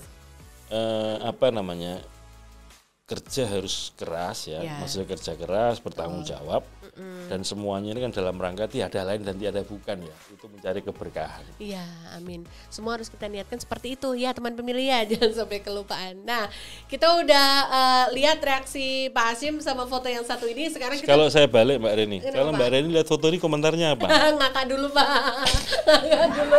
Aduh bisa baik gitu, ini ngepas banget di situ gitu ya Pak ya. Ini soalnya memang karya-karya teman-teman driver truk itu memang betul lucu-lucu Pak, kreatif gitu. Masuk istilahnya itu dari dulu itu kan istilahnya karya airbrush ya. Jadi cat yang bukan kayak cat poles tapi memang yang disemprot itu. Itu karya seninya luar biasa, terutama yang bak truknya terbuat dari kayu. Iya, gitu ya Pak ya. Benar. Tulisannya itu hiburan kok Pak. Jadi hiburan memang. Hiburan seneng. Kita juga seneng, pasti teman-teman juga sering tuh foto-fotoin kalau ada tulisan di. Itu di antara yang selalu saya ingat-ingat itu ya. Dan kalau buat cerita ke teman-teman itu apa Pak? Kesannya itu kayaknya agak nakal pikirannya. Tapi itu sebenarnya netral ya. Apa tuh Pak? Di tulisan Pak Truk yang saya ingat itu lali rupane eling rasanya. Lupa wajahnya, ingat rasanya. Itu kalau itu salah satu tulisan di Pak. Iya, konotasinya kan bisa negatif, bisa positif. Tapi kalau kita denger itu aja kan kesannya Udah geli ya Mas Pak. Hasyim ngomong apaan ini? Padahal itu saya kulaan atau ngambil dari tulisan di Baktrek gitu. Pasti pernah lihat juga ya teman pemilih ya pasti itu. Itu kayak gini loh Mbak Reni, misalkan ya Mbak Reni suatu ketika berkunjung ke satu daerah, disuguhi kopi gitu kan. Lupa namanya kan, lupa gitu. Bentuknya, tapi ingat rasanya. Pahitnya ngebekas gitu misalnya gitu. Oh kalau yang Arabica rasanya begini, kalau yang ini kok ada agak asem-asemnya. Iya betul. Kalau apa itu namanya, kopi yang mahal itu apa Mbak? Luwak. Tuh, kopi luwak, oh lebih begini. Kopi kucing ada nggak ya? Enggak. Itu sebuah ide. Ya itulah teman pemilih, kita udah lihat reaction Pak Hasyim dengan foto itu tadi. Sekarang kita mau ajak Pak Hasyim untuk main game lagi, karena kita mau gali lagi cerita pemilu yang pernah dialami Pak Hasyim dalam segmen NKCTP. Nanti kita cerita tentang pemilu.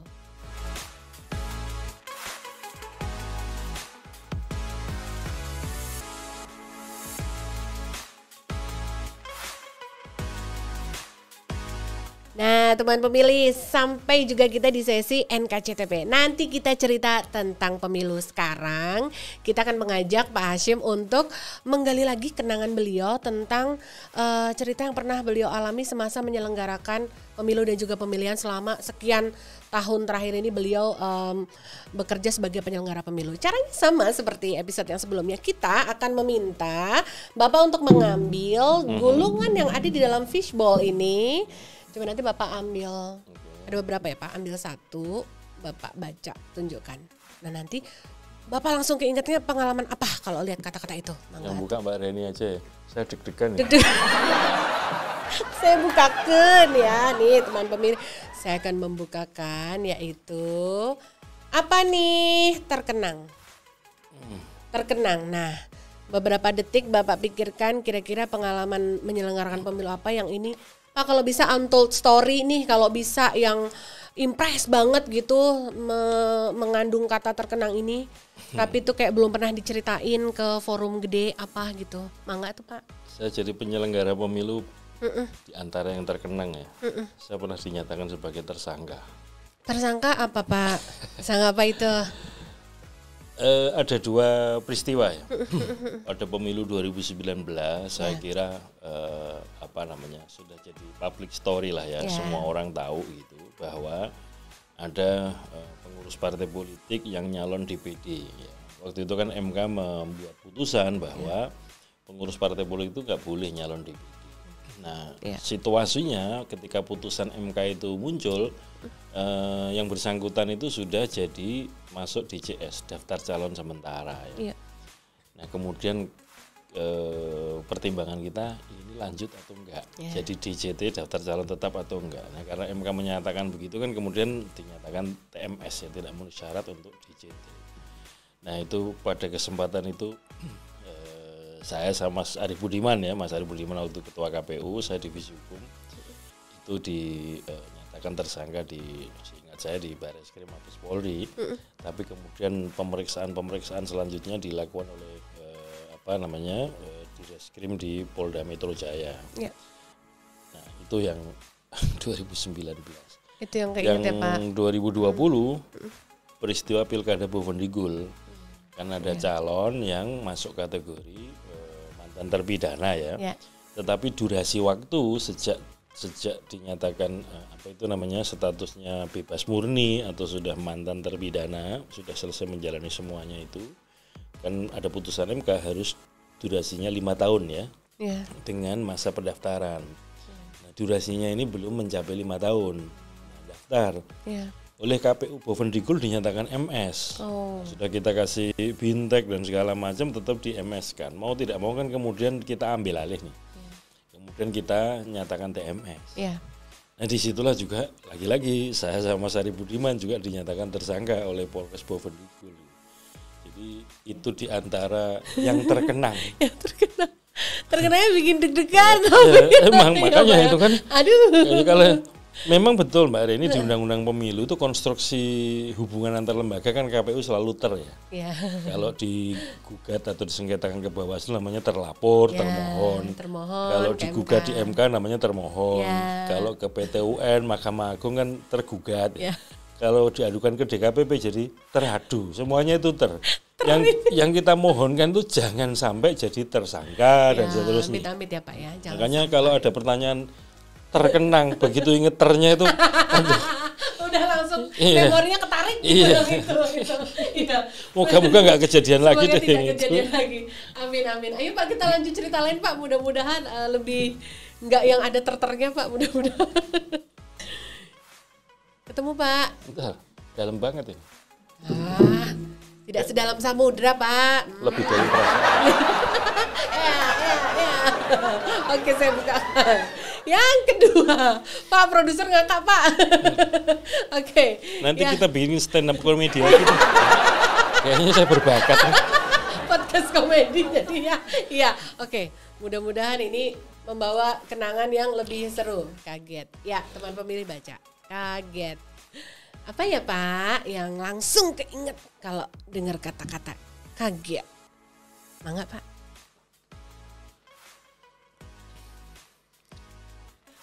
Lagi milih. Soalnya saya orangnya nggak kagetan. Jadi agak lama ini. Nah ini hal yang baru ini. Jadi apa ya? Kaget itu kan saya mikir, aduh, saya kaget itu bagian apa ya? Suatu pengalaman menyelenggarakan pemilu tapi itu kayak wow, kaget, surprise, kaget aja. Oke lah, jadi begini. Pada waktu kita membayangkan ya, itu baca Undang-Undang Nomor 7 2017. Ya. Itu kan pemilu 2019 itu kan dikenal dengan pemilu serentak ya. Serentak apanya? Serentak pemungutan suaranya. Ya. Kita membayangkan begini Mbak, pada hari itu ya, tanggal 17 April 2019, hari Rebu, hari keramatnya pemilu itu dalam durasi 6 jam, mulai jam 7 pagi sampai jam 13 waktu setempat ya, karena Indonesia kan ada 3 wilayah, Indonesia Timur, Indonesia Tengah, Indonesia Barat. Sesuai wilayahnya masing-masing kan durasinya sama nih, 6 jam. Sama-sama 6 jam. Itu kita membayangkan dalam jumlah pemilih yang begitu banyak dan kemudian surat suaranya ada 5 jenis ya, kecuali Jakarta karena nggak ada DPRD kabupaten kota. Betul Pak.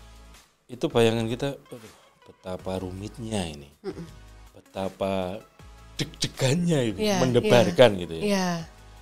Tapi begitu itu lewat Mbak, katakanlah begitu masuk tanggal 18 April ya, agak terkaget-kaget, loh ternyata udah lewat ya, 17 April. Yang semula kita bayangkan serem, kita bayangkan ribet gitu ya, atau ribet. Kalau bahasa Inggrisnya itu the most complicated election in the world misalkan. Betul. Begitu lewat itu, begitu 18 April, kagetnya loh udah selesai kemarin. Nah itu deg-degannya udah lewat itu. Bisa dan lewat. Yang perlu kita ketahui kan begini, di dunia ini pemilu paling singkat ya, durasinya jam, itu Indonesia. Serius Pak? 5 jenis pemilu, 5 jenis surat suara ya, durasinya hanya 5 jam. Di beberapa negara saya kebetulan sih belum pernah hadir menghadiri EVP ya, election visit program di pemilu negara lain, tapi beberapa teman kolega anggota KPU yang hadir itu jam pemungutan suara itu bisa sampai malam gitu. Jam pemungutannya ya Pak. Jadi durasinya lebih panjang. Kita ini serentak pemungutan suara 6 jam. 6 jam. Dengan 5 jenis surat suara itu kan bayangannya ngeri kali ini. Tapi begitu lewat tanggal 17 tuh kagetnya gini. Sudah lewat ya, sudah selesai. Itu, ternyata bisa juga lewat ya.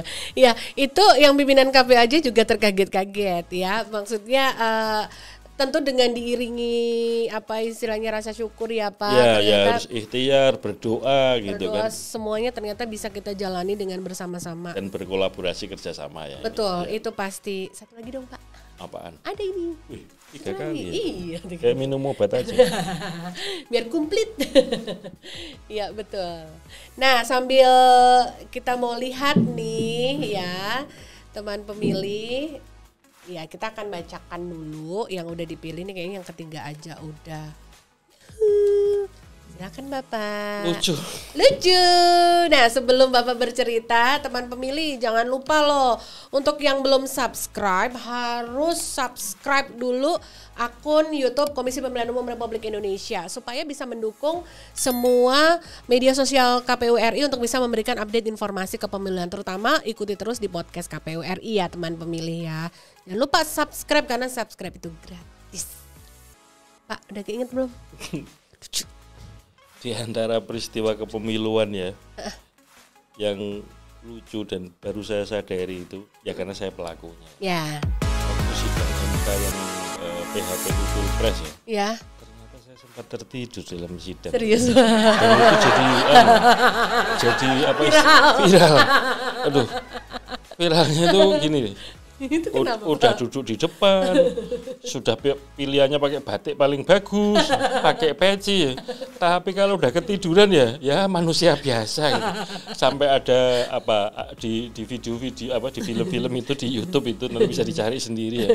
Sampai ditepuk-tepuk sama Mas Pramono Ubed di belakang Pak? Saya. Ditepuk-tepuk juga nggak bangun-bangun gitu. Jadi gini ceritanya ya. Di satu sisi kursi dalam ruangan sidang MK itu enak, gitu. Nyaman kan. AC-nya juga nyaman gitu. Ademnya itu pas gitu kan. Itu satu hal ya situasi di ruang sidang MK. Di sisi lain kan kita udah capek ya, capek ini, dan dalam konteks tertentu sebagai termohon, sebagai tergugat itu kan banyak mendengarkan kan. Mendengarkan keterangan pemohon, saksi gitu. Betul. Dan mohon maaf kadang-kadang keterangan dari saksi itu ya itu aja ngulang gitu. Jadi dalam situasi kayak gitu sambil memejamkan mata sedikit, menyimak gitu, gak taunya bablas. Dan celakanya kan semua televisi nasional merekam itu. Iya dong. Ya Allah. Sekali-sekalinya dalam sejarah ya Pak ya. Dan jangan lupa Pak Hasyim, jejak digital gak hilang. Gak hilang, betul. Ada terus ya gitu tetap. Dan itu yang paling yang bikin gak enak gini Mbak. Gimana Pak? Adik-adik kelasmu itu di Fakultas Hukum Undip ya, yang pernah saya ajar. Kalau saya kadang-kadang yang sering saya praktekkan kan begini Mbak, supaya anak-anak mahasiswa itu punya kemampuan tadi ya nulis, public speaking.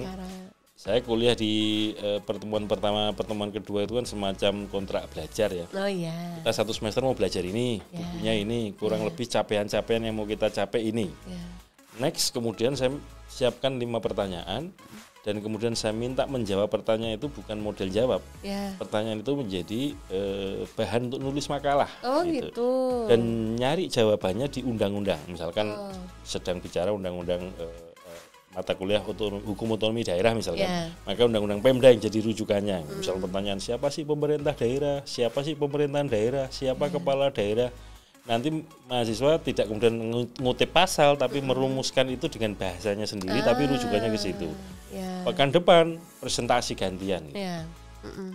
Nah kadang-kadang kan ada yang juga mahasiswanya tertidur ya. Oh gitu Pak, terus yang namanya ketiduran itu kan sebuah kenikmatan.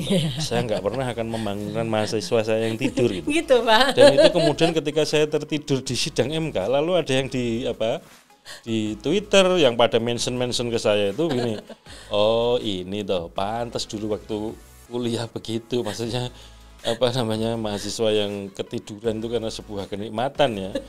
Coba bayangin, ada orang nggak bisa tidurnya minum pil ya Pak, minum obat sampai butuh bantuan. Obat tidur ya. Artinya tidur itu bisa tidur sebuah kenikmatan, jangan diganggu gitu. Iya betul. Dan siapa tahu ketika deg-degan loh Pak padahal ya. Siapa tahu tidur di kelas itu dapat hidayah. Dapat ilmu dalam mimpinya kan nggak tahu kan. Apa mahasiswa tidur di kelas? Makanya ya sudahlah, saya nggak berani Mbak. Ibaratnya gini, kalau jadi dosen itu kan layanannya kan memberikan pelajaran kan gitu. Kalau di KPU layanannya kan memberikan layanan kepada pemilih, kepada peserta pemilu. Sesungguhnya filosofinya kan dosen itu pelayannya mahasiswa kan. Gak berani lah kita membangunkan tuan kita kan. Ya tahunya gara-gara pengalaman itu di-mention sama anak-anak di Twitter saya. Oh, pantesan begini. Ya dulu begitu. Pantesan dulu kita nggak pernah dibangunin gitu kalau di kelas gitu. Wah itu keenakan itu mahasiswa itu. Iya. Nah itu tadi ternyata teman pemilih ada 3 cerita yang bisa kita gali dari pengalaman yang paling berkesan dan paling terkenang gitu dari selama Pak Hasyim bertugas. Ada satu lagi sebelum Mbak Rini. Apa tuh Pak? Dari kata lucu tadi. Sebetulnya saya itu aslinya lucu. Cuman orang kadang dengan ngomong gitu aja kita nggak ketawa. soalnya gini, siapapun ya Mbak, teman-teman KPU provinsi yang belum pernah kenal saya, itu kan dan akhirnya kan pada cerita, Mas Hasyim, saya dulu tuh mau menyapa Mas Hasyim tuh kayaknya sungkan, Takut ya Pak? kayaknya takut, ada kayaknya kita mau nyapa aja nggak enak gitu. Segan gitu Pak. Tapi begitu Mas Hasyim udah cerita, Mas Hasyim begini ini. Ternyata lucu. Jadi sebenarnya di balik podcast nanti saya akan cerita yang lebih lucu lagi. Nah, sekarang kan biar tahu aslinya ya teman pemilih ya, nggak sesungkan itu, ternyata lucu. Orang Bapak baru bilang lucu aja, satu studio udah ngakak. Makanya ntar kita bikin stand up comedy. Stand up comedy itu sesi lain nanti. Ya, Bapak terima kasih ya sudah berbagi pengalaman. Terima kasih ya teman pemilih di podcast cerita, KPU. Ini tadi cerita tentang pengalaman Pak Hasyim yang bisa kita gali nih. Dan teman pemilih kalau nggak bisa lepas ya sosok beliau dari lingkungan kampus. Pak, kalau bisa dibilang Bapak hampir 20 tahunan mengajar, lebih lah mungkin. Itu saya waktu itu mendaftar jadi dosen PNS ya, kan ada yang namanya pendaftaran CPNS. Ada. Itu Oktober 97. Oktober 97. Kemudian saya lupa dinyatakan diterimanya kapan, tapi SK CPNS saya di Fakultas Hukum Undip itu Februari 98. Februari 1998. Februari 98. Itu dari dahulu ya Pak. Tapi kan nggak full Mbak. Ada kepotong jadi anggota KPU Provinsi 5 tahun. Iya, ya in general sini, Pak. ya. In general kira-kira tapi sebetulnya gini, dekade gitu kan. Apa namanya, Pak Rektor kita ya, ketika saya jadi anggota KPU saat ini Pak Profesor Yos itu menyatakan gini, pertanyaan beliau begini, Mas Hasyim, kalau di Undip itu kan mengabdi kepada negara melalui mengajar, meneliti, menulis. Iya Prof. Kalau di KPU mengabdi kepada negara juga enggak? Iya juga sih Prof. Jadi Mas Hasyim ini ya kalau di Fakultas Hukum Undip atau ngajar di lingkungan fakultas di lingkungan Universitas Diponegoro, itu ruang lingkupnya mentransformasi keilmuan itu segitu.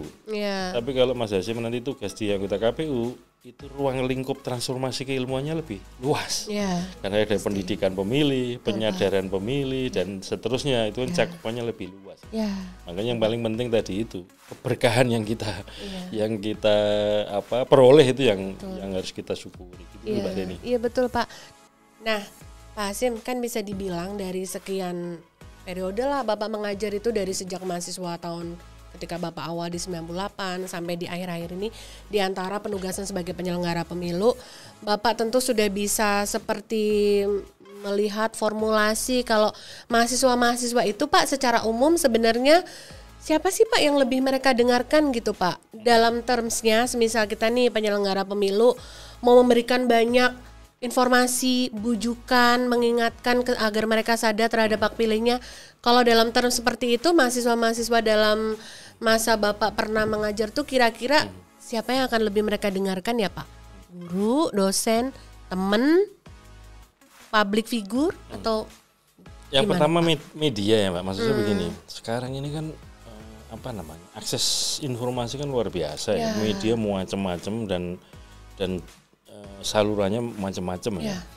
Nah, kalau dalam konteks penyelenggaraan pemilu ya, misalkan kapan hari pemungutan suara, cara mencoblosnya bagaimana, surat suara sah itu seperti apa, itu yang didengarkan itu adalah penyelenggara pemilu, karena itu dianggap pihak yang paling pihak yang punya otoritas, punya wewenang dalam penyelenggaraan pemilu. Tapi beda lagi kalau dalam hal meyakinkan pemilih untuk hadir memilih ya. Untuk hadir memilih itu kan dalam studi-studi political behavior, perilaku politik, atau lebih spesifik lagi voting behavior, perilaku memilih. Itu pemilih itu melihat profil calon dan isu-isu kampanyenya ya. Maksud saya begini, profil calonnya meyakinkan enggak? Kalau meyakinkan biasanya kan paketannya itu paketan meyakinkan orangnya dan isu-isu kampanyenya ya. Iya, Kan? betul. Ini kira-kira mulu-mulu atau enggak, bisa dilaksanakan atau enggak. Ya. Nah itu kira-kira itu. Mereka menakar itu ya Pak? Iya, ya, tapi ini tantangan ya. Tantangan kita makin berat itu, terutama kalau dalam pandangan saya dan bisa juga dilihat dari studi-studi atau riset yang dilakukan oleh kampus-kampus atau lembaga-lembaga survei ya misalkan, atau media-media yang punya concern tentang itu. Pemilu 2019 itu kan serentak ya, ada pilpres, pemilu DPR, DPD, DPRD provinsi, kabupaten kota. Itu menjadikan pemilih itu tidak fokus ya, menyebar fokusnya. Karena apa? Calonnya ada calon tingkat nasional, ada calon tingkat provinsi, ada calon tingkat kabupaten kota. Demikian juga isu-isunya menjadi, karena 5 jenis pemilu, ini kan setidak-tidaknya pemilih itu kan kalau dihadapkan pada 5 calon ya, calon presiden, calon DPR, calon DPD, jenisnya ya, bukan banyaknya orang ya. Itu sudah bikin puyeng juga nih. Mana ini yang konkret? Karena kan isu misalkan calon anggota DPR di kabupaten, dapilnya kan kecamatan atau gabungan kecamatan. Itu kan yang konkret di situ apa? Misalkan kalau di tingkat lokal ya, di tingkat yang sangat dirasakan masyarakat atau diharapkan misalkan apa? Urusan lalu lintas, urusan air bersih, infrastruktur, urusan sampah, ya yang kayak gitu-gitulah. Yang penting itu tersedia dan kira-kira isu kebijakan yang ditawarkan dalam kampanye masuk ke situ enggak? Nah, nanti begitu ketemu calon yang lintas provinsi, tingkat provinsi misalkan, itu kan mikirnya apa? Yang namanya provinsi itu berarti ruang lingkupnya kan lintas kabupaten kota. Misalkan banjir. Ngomong banjir kan nggak bisa misalkan di daerah yang kena banjir saja. Karena itu bisa luapan air sungai, yang air sungai itu melintasi kabupaten kota misalkan. Problemnya mungkin bisa di hulu, ya, tapi kemudian yang kena dampak di muaranya misalkan.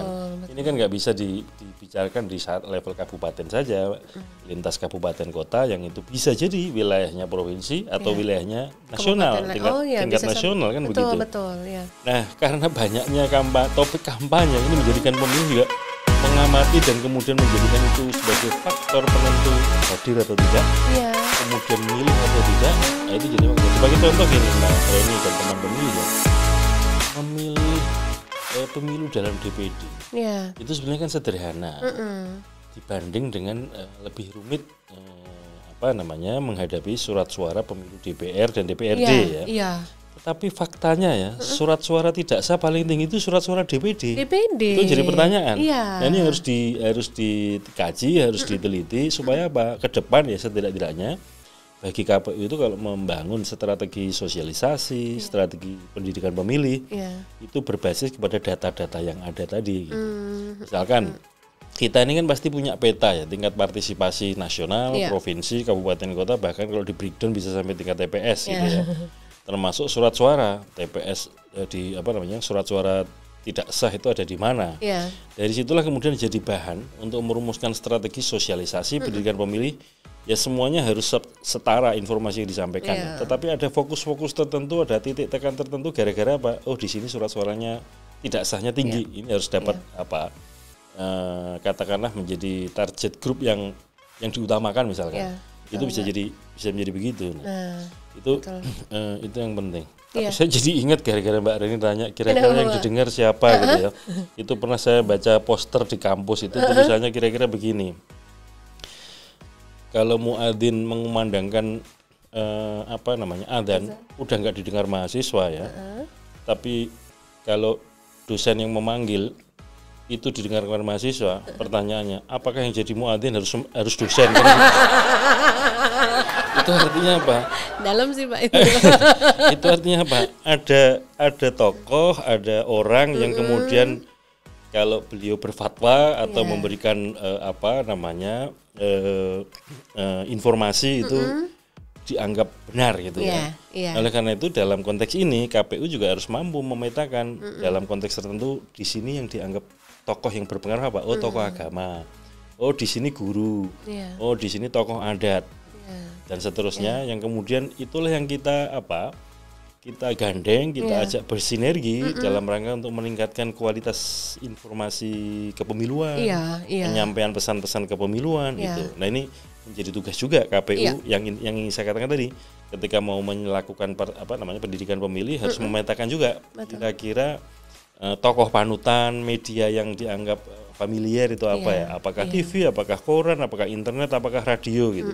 Kalau bayangan saya ya, dan riset-riset menyatakan kayaknya masih radio, Mbak. Masih sih, Pak. Soalnya apa? Sambil tiduran masih bisa dengerin, Mbak.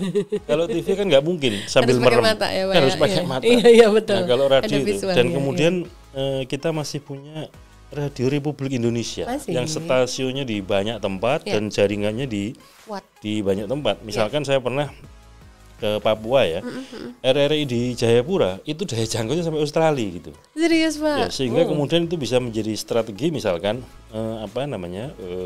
RRI kita itu di daerah-daerah tertentu yang bisa didengarkan di warga perbatasan negara lain, itu bisa jadi media strategis yang harus kita digandeng KPU misalkan. Betul, Pak. Ya. Studio televisi juga begitu, makanya sebisa mungkin semua studio televisi yang punya jaringan luas dan biasanya kayak ada studi tentang rating gitu ya. Ratingnya itu jam yang dianggap orang nonton paling banyak jam berapa.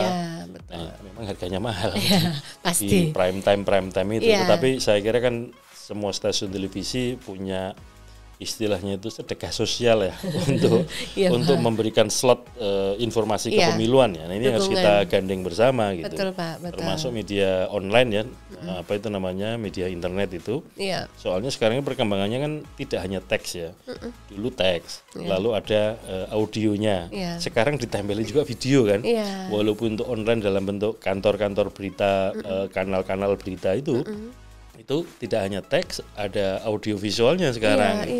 Itu kan juga makin unggul lah itu. Nah, semuanya kita harus ajak kerjasama. Gitu. Betul. Itu sebagai tambahan nih untuk pengingat, terutama teman pemilih yang sebagai penyelenggara pemilu ya, untuk lebih menggali juga kreativitas untuk menyampaikan informasi. Tadi yang kita underline sebenarnya untuk kalangan mahasiswa, tapi juga bisa atau anak muda, tapi bisa juga berlaku untuk seluruh masyarakat pemilih di Indonesia. Kalau mahasiswa kan tadi saya sampaikan, Mbak, dosennya yang suruh adzan supaya pada datang ke masjid. Catatan penting. Nah, Pak Hasyim, masih bicara soal lingkungan di sekitar kampus tadi nih, karena kita tadi ngomongin adik-adik mahasiswa. Kalau sekarang kan lagi ada program nasional, Pak, untuk kampus untuk Merdeka Belajar ya, Pak, programnya. Kalau di lingkungan kampus ya tentu saja jadi kampus Merdeka Belajar. Kira-kira kita ada kontribusi apa ya, Pak, KPU untuk di program nasional ini? Oke. Ini kan menteri-menteri kita muda nih, Menteri Pendidikan Kebudayaan Mas Nadiem ini muda, orang muda ya. Kemudian dalam lembaga-lembaga pendidikan yang di bawah Kementerian Agama, menterinya juga muda, Gus Yakut ya. Nah, ada kebijakan boleh dikatakan relatif baru ya, yang namanya Kampus Merdeka Belajar itu. Kalau kita baca, kita telusuri, ternyata ada komponen-komponen kerja praktek ya, atau magang, yang itu proporsionalitasnya juga termasuk tinggi. Nah, dengan begitu maka teman-teman di kampus itu kemudian berusaha keras untuk membangun jaringan kerjasama dengan berbagai macam lembaga. Nah, ternyata di antaranya yang favorit itu KPU, Mbak Reni. Oh iya, Pak. Karena KPU ini kan sifatnya nasional ya. Kita punya unit kerja di tingkat pusat, di tingkat provinsi, di tingkat kabupaten kota gitu, mudah disapa, mudah dijangkau ya. Ya, terutama teman-teman yang berbasis pendidikan hukum, pendidikan ilmu sosial gitu ya. Itu di antara yang dibayangkan tentang kerja-kerja praktek atau magangnya itu di KPU gitu. Maka kemudian kami sampaikan, kalau ada teman-teman dari kampus ingin membangun kerjasama, kita sampaikan begini, tidak cukup menjadi pemantau saja, tapi harus menjadi bagian dari penyelenggara pemilu. Caranya bagaimana? Yang pertama, di tingkat universitas kita bikin MOU dengan KPU pusat ya, yang kemudian bisa di breakdown pakai perjanjian kerjasama untuk topik-topik tertentu, diantaranya sebagai penyelenggara pemilu KPPS. Karena setidaknya dengan begitu, ini kebijakan umumnya kira-kira kan begini. Karena bayangan kita nanti situasi pandemi COVID juga masih potensial terjadi, maka para penyelenggara diharapkan juga usianya muda, segar, sehat begitu, dan makin hari well informed ya, pengetahuannya memadai. Nah, di antara yang strategis ya bekerja sama dengan teman-teman kampus gitu.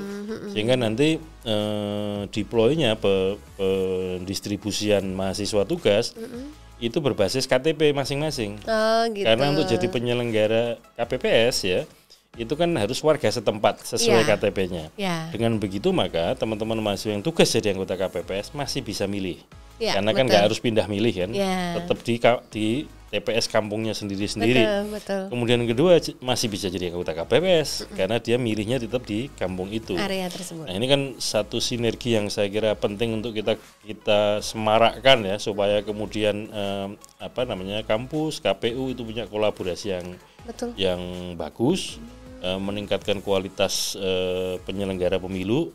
Dan itu nanti juga diharapkan menjadi peningkatan kualitas kepemiluannya itu sendiri.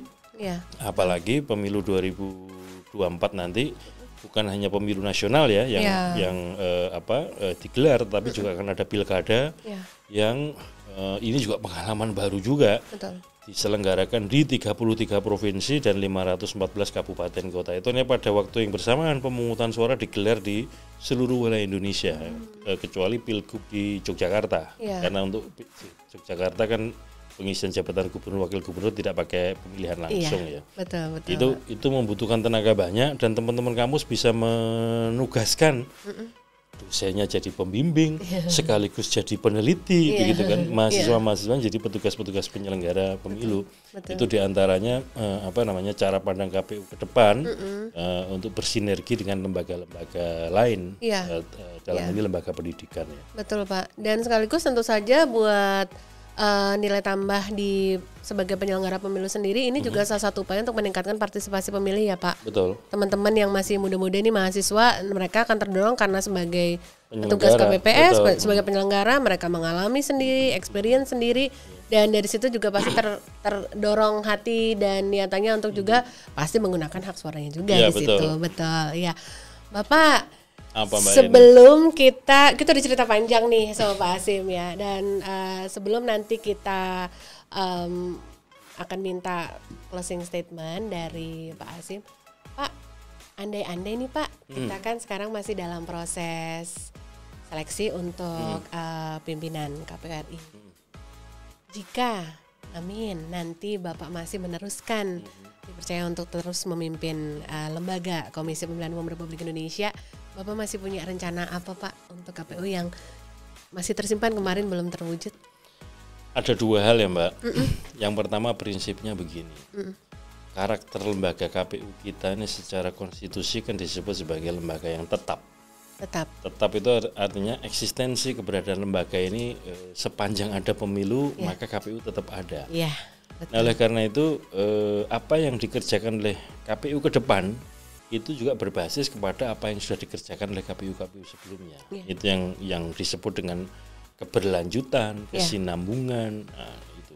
Makanya ada kaidah ya, kira-kira para guru-guru kita itu mengajarkan begini. Kaidahnya itu kira-kira begini ya. Al-muhafadzatu ala qadimis sholih wal akhdhu bil jadidil aslah. Menjaga tradisi peninggalan para pendahulu yang baik-baik dan kemudian sambil menghadapi masa depan itu dengan kreativitas, dengan inovasi, mengadopsi perkembangan karena situasi yang akan kita hadapi pasti berbeda dengan yang lain. Sehingga misalkan begini sebagai contoh ya, Sidalih itu dibangun oleh KPU pemilu 2009 di akhir masa jabatannya, kemudian ditransferkan kepada KPU pemilu 2014 digunakan.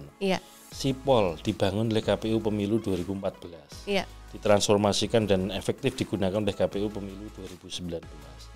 KPU 2019 misalkan kemarin dalam pilkada membangun Sirekap dan seterusnya. Artinya apa yang sudah disiapkan oleh KPU periode-periode sebelumnya yang baik-baik kita gunakan, kita teruskan, dan kemudian terhadap tantangan masa depan ini yang kedua nih. Maka mau nggak mau ya KPU itu harus responsif ya, dan kemudian harus adaptif karena situasi yang kita hadapi itu kan tidak menentu. Makanya kemampuan beradaptasi tinggi ya, kemampuan penyesuaian diri terhadap situasi lingkungan yang berkembang itu bagus. maka kemudian kita masih tetap bisa hidup, bisa berjalan, bisa berkembang. Maksud saya ke KPU-nya ya. Yeah. Nah itu saya kira yang paling penting itu. Saya tidak akan ngomong spesifik, itu pasti akan lebih lama, Mbak. Yeah. Nah, jadi dua itu aja. Apa yang sudah utama ditinggalkan oleh KPU periode sebelumnya yang baik-baik kita pelihara, kita jaga, kita teruskan, kita tingkatkan, kita kembangkan ya. Kemudian yang kedua dalam menghadapi situasi baru, maka kemudian kreativitas, inovasi untuk beradaptasi dengan lingkungan baru, dengan situasi zaman yang baru, itu harus selalu kita harus kita kembangkan, kira-kira begitu. Betul. Sudah ketangkep ya teman pemilih ya. Bapak sebelum sebentar lagi kita closing, Bapak ajak dulu dong teman pemilih untuk subscribe dulu kanal YouTube KPU RI. Silakan Bapak. Teman pemilih podcast KPU, silahkan kunjungi kanal YouTube KPU. Jangan hanya berkunjung, tapi harus di subscribe supaya kemudian makin kokoh lah ini. Kanal YouTube podcastnya KPU buat kemanfaatan kita semua teman pemilih. Amin, subscribe ya, karena subscribe itu gratis teman pemilih ya. Bapak dari tadi itu di sini tuh ada buku nih, Pak ini. Ini gini Mbak. Ini apa sih Pak? Ini tuh coba, ini tulisan siapa pengarangnya tuh kelihatan kan? Ini juga nih. Yang ungu juga. Bapak ini apa sih Pak? Cerita dong Pak, ini ada nama Bapak ini di sini. Ya, jadi yang ungu ini buku judulnya Konsolidasi Demokrasi ya. Kajian tentang pergulatan politik pemilu di Indonesia. Ini kebetulan yang menulis saya. Ini bukan tulisan baru sebetulnya, tulisan lama tapi dibukukan dan diterbitkan 2019 kemarin. 2019 ya Pak? Isinya ini kajian-kajian yang saya lakukan mulai dari pemilu 99, pemilu 2004 sampai pemilu 2019 termasuk pilkada-pilkada di dalamnya. Iya. Gitu. Termasuk tentang tadi mengkaji tentang perilaku memilih. Kemudian sistem pemilu yang ramah perempuan, kemudian pengembangan sistem daftar pemilih dan seterusnya lah. Saya tulis di sini ya. Nanti ini saya sampaikan kepada Mbak Reni untuk perpustakaan KPU. Terima kasih banyak Bapak. Bisa bisa dibaca lah. Ya. Kemudian yang satu lagi yang dinamika negara hukum ini terbit tahun 2021 ya, Oktober kalau nggak salah. Masih baru atau banget Agustus ini Bapak. ya. Ini juga sebenarnya bukan tulisan baru, kumpulan tulisan yang lama-lama, tapi kemudian terpilih gitu ya, maksud saya. Dipilih yang kira-kira topiknya berhubungan, terutama berkaitan dengan negara hukum, relasi negara, hukum dan masyarakat di Indonesia. Saya mencoba memotret itu. Buku ini kemarin sih saya tidak dijual di toko Mbak. Belum dijual Saya Bapak? cetak sendiri, saya bagikan kepada teman-teman di kampus. Jadi teman-teman kampus itu di perpustakaan universitas atau perpustakaannya Fakultas Hukum dan FISIP, insya Allah ada buku ini. Ada ya Pak ya? Dan kemudian saya bagikan juga kepada kolega-kolega teman-teman KPU provinsi, kabupaten kota gitu, untuk ya tambah-tambah bacaan gitu. Karena sekali lagi tadi kita ini harus masih banyak belajar. Nah itu tadi teman pemilih, kalau teman pemilih juga ngerasa perlu, ingin banget baca buku ini, coba komen di live chat posisinya ada di mana, nanti kita kasih tahu posisi terdekat buat bisa baca buku ini. Bapak terima kasih ya sumbangsihnya untuk perpustakaan KPU RI ya. Dan tentu kita juga senang banget ya teman pemilih hari ini bisa ngobrol spesial sama Pak Hasyim sampai menggali buah-buah pikir beliau dan kita bisa mengenal beliau lebih dekat. Bapak satu pesan untuk teman pemilih dong Bapak di luar sana terkait nanti kita mau menghadapi agenda besar pemilihan 2024 nanti. Silakan Bapak. Nah, teman-teman pemilih podcast KPU, pada dasarnya pemilu itu intinya ada partisipasi ya. Dan di situ juga tergambarkan ada kolaborasi, ada kerjasama. Nah, oleh karena itu pemilu kita 2024 maupun pilkada 2024 itu kayaknya kurang asik kalau teman-teman nggak ikut serta. Asik. Apakah jadi penyelenggara, apakah jadi pemilih, atau siapa tahu jadi calon-calon anggota DPRD, DPR yang muda-muda gitu. Oleh karena itu siapapun, terutama teman-teman pemilih muda, teman pemilih mahasiswa, saya mengajak dan mengundang kita semua bekerja sama, berkolaborasi, karena kerja-kerja kepemiluan itu yakinlah tidak hanya tugasnya KPU, dan KPU tidak mampu bekerja sendiri. Kita harus bekerja sama, harus berkolaborasi, berkoordinasi untuk berpartisipasi dalam penguatan demokrasi kita di Indonesia. Saya kira itu. Terima kasih teman-teman pemilih. Saksikan terus, ikuti terus podcast KPU, dan jangan lupa subscribe channel YouTube-nya podcast KPU. Iya. Terima kasih Mbak Reni. Iya, terima kasih Pak Hasyim atas pesannya buat teman pemilih. Mudah-mudahan teman pemilih dapat mengingat selalu ya pesan ini untuk kita bareng-bareng nanti menyukseskan pemilu dan pemilihan 2024. Terima kasih sudah menyaksikan kanal YouTube Komisi Pemilihan Umum Republik Indonesia terkhusus untuk podcast KPRI. Untuk Pak Hasyim juga terima kasih sudah datang. Teman pemilih, simak ya episode berikutnya. Kita akan tayang kembali nanti secara berkala dengan tamu-tamu yang juga nggak kalah seru dengan tamu kali ini. Podcast KPU RI terdepan bicara kepemiluan. Sampai ketemu lagi.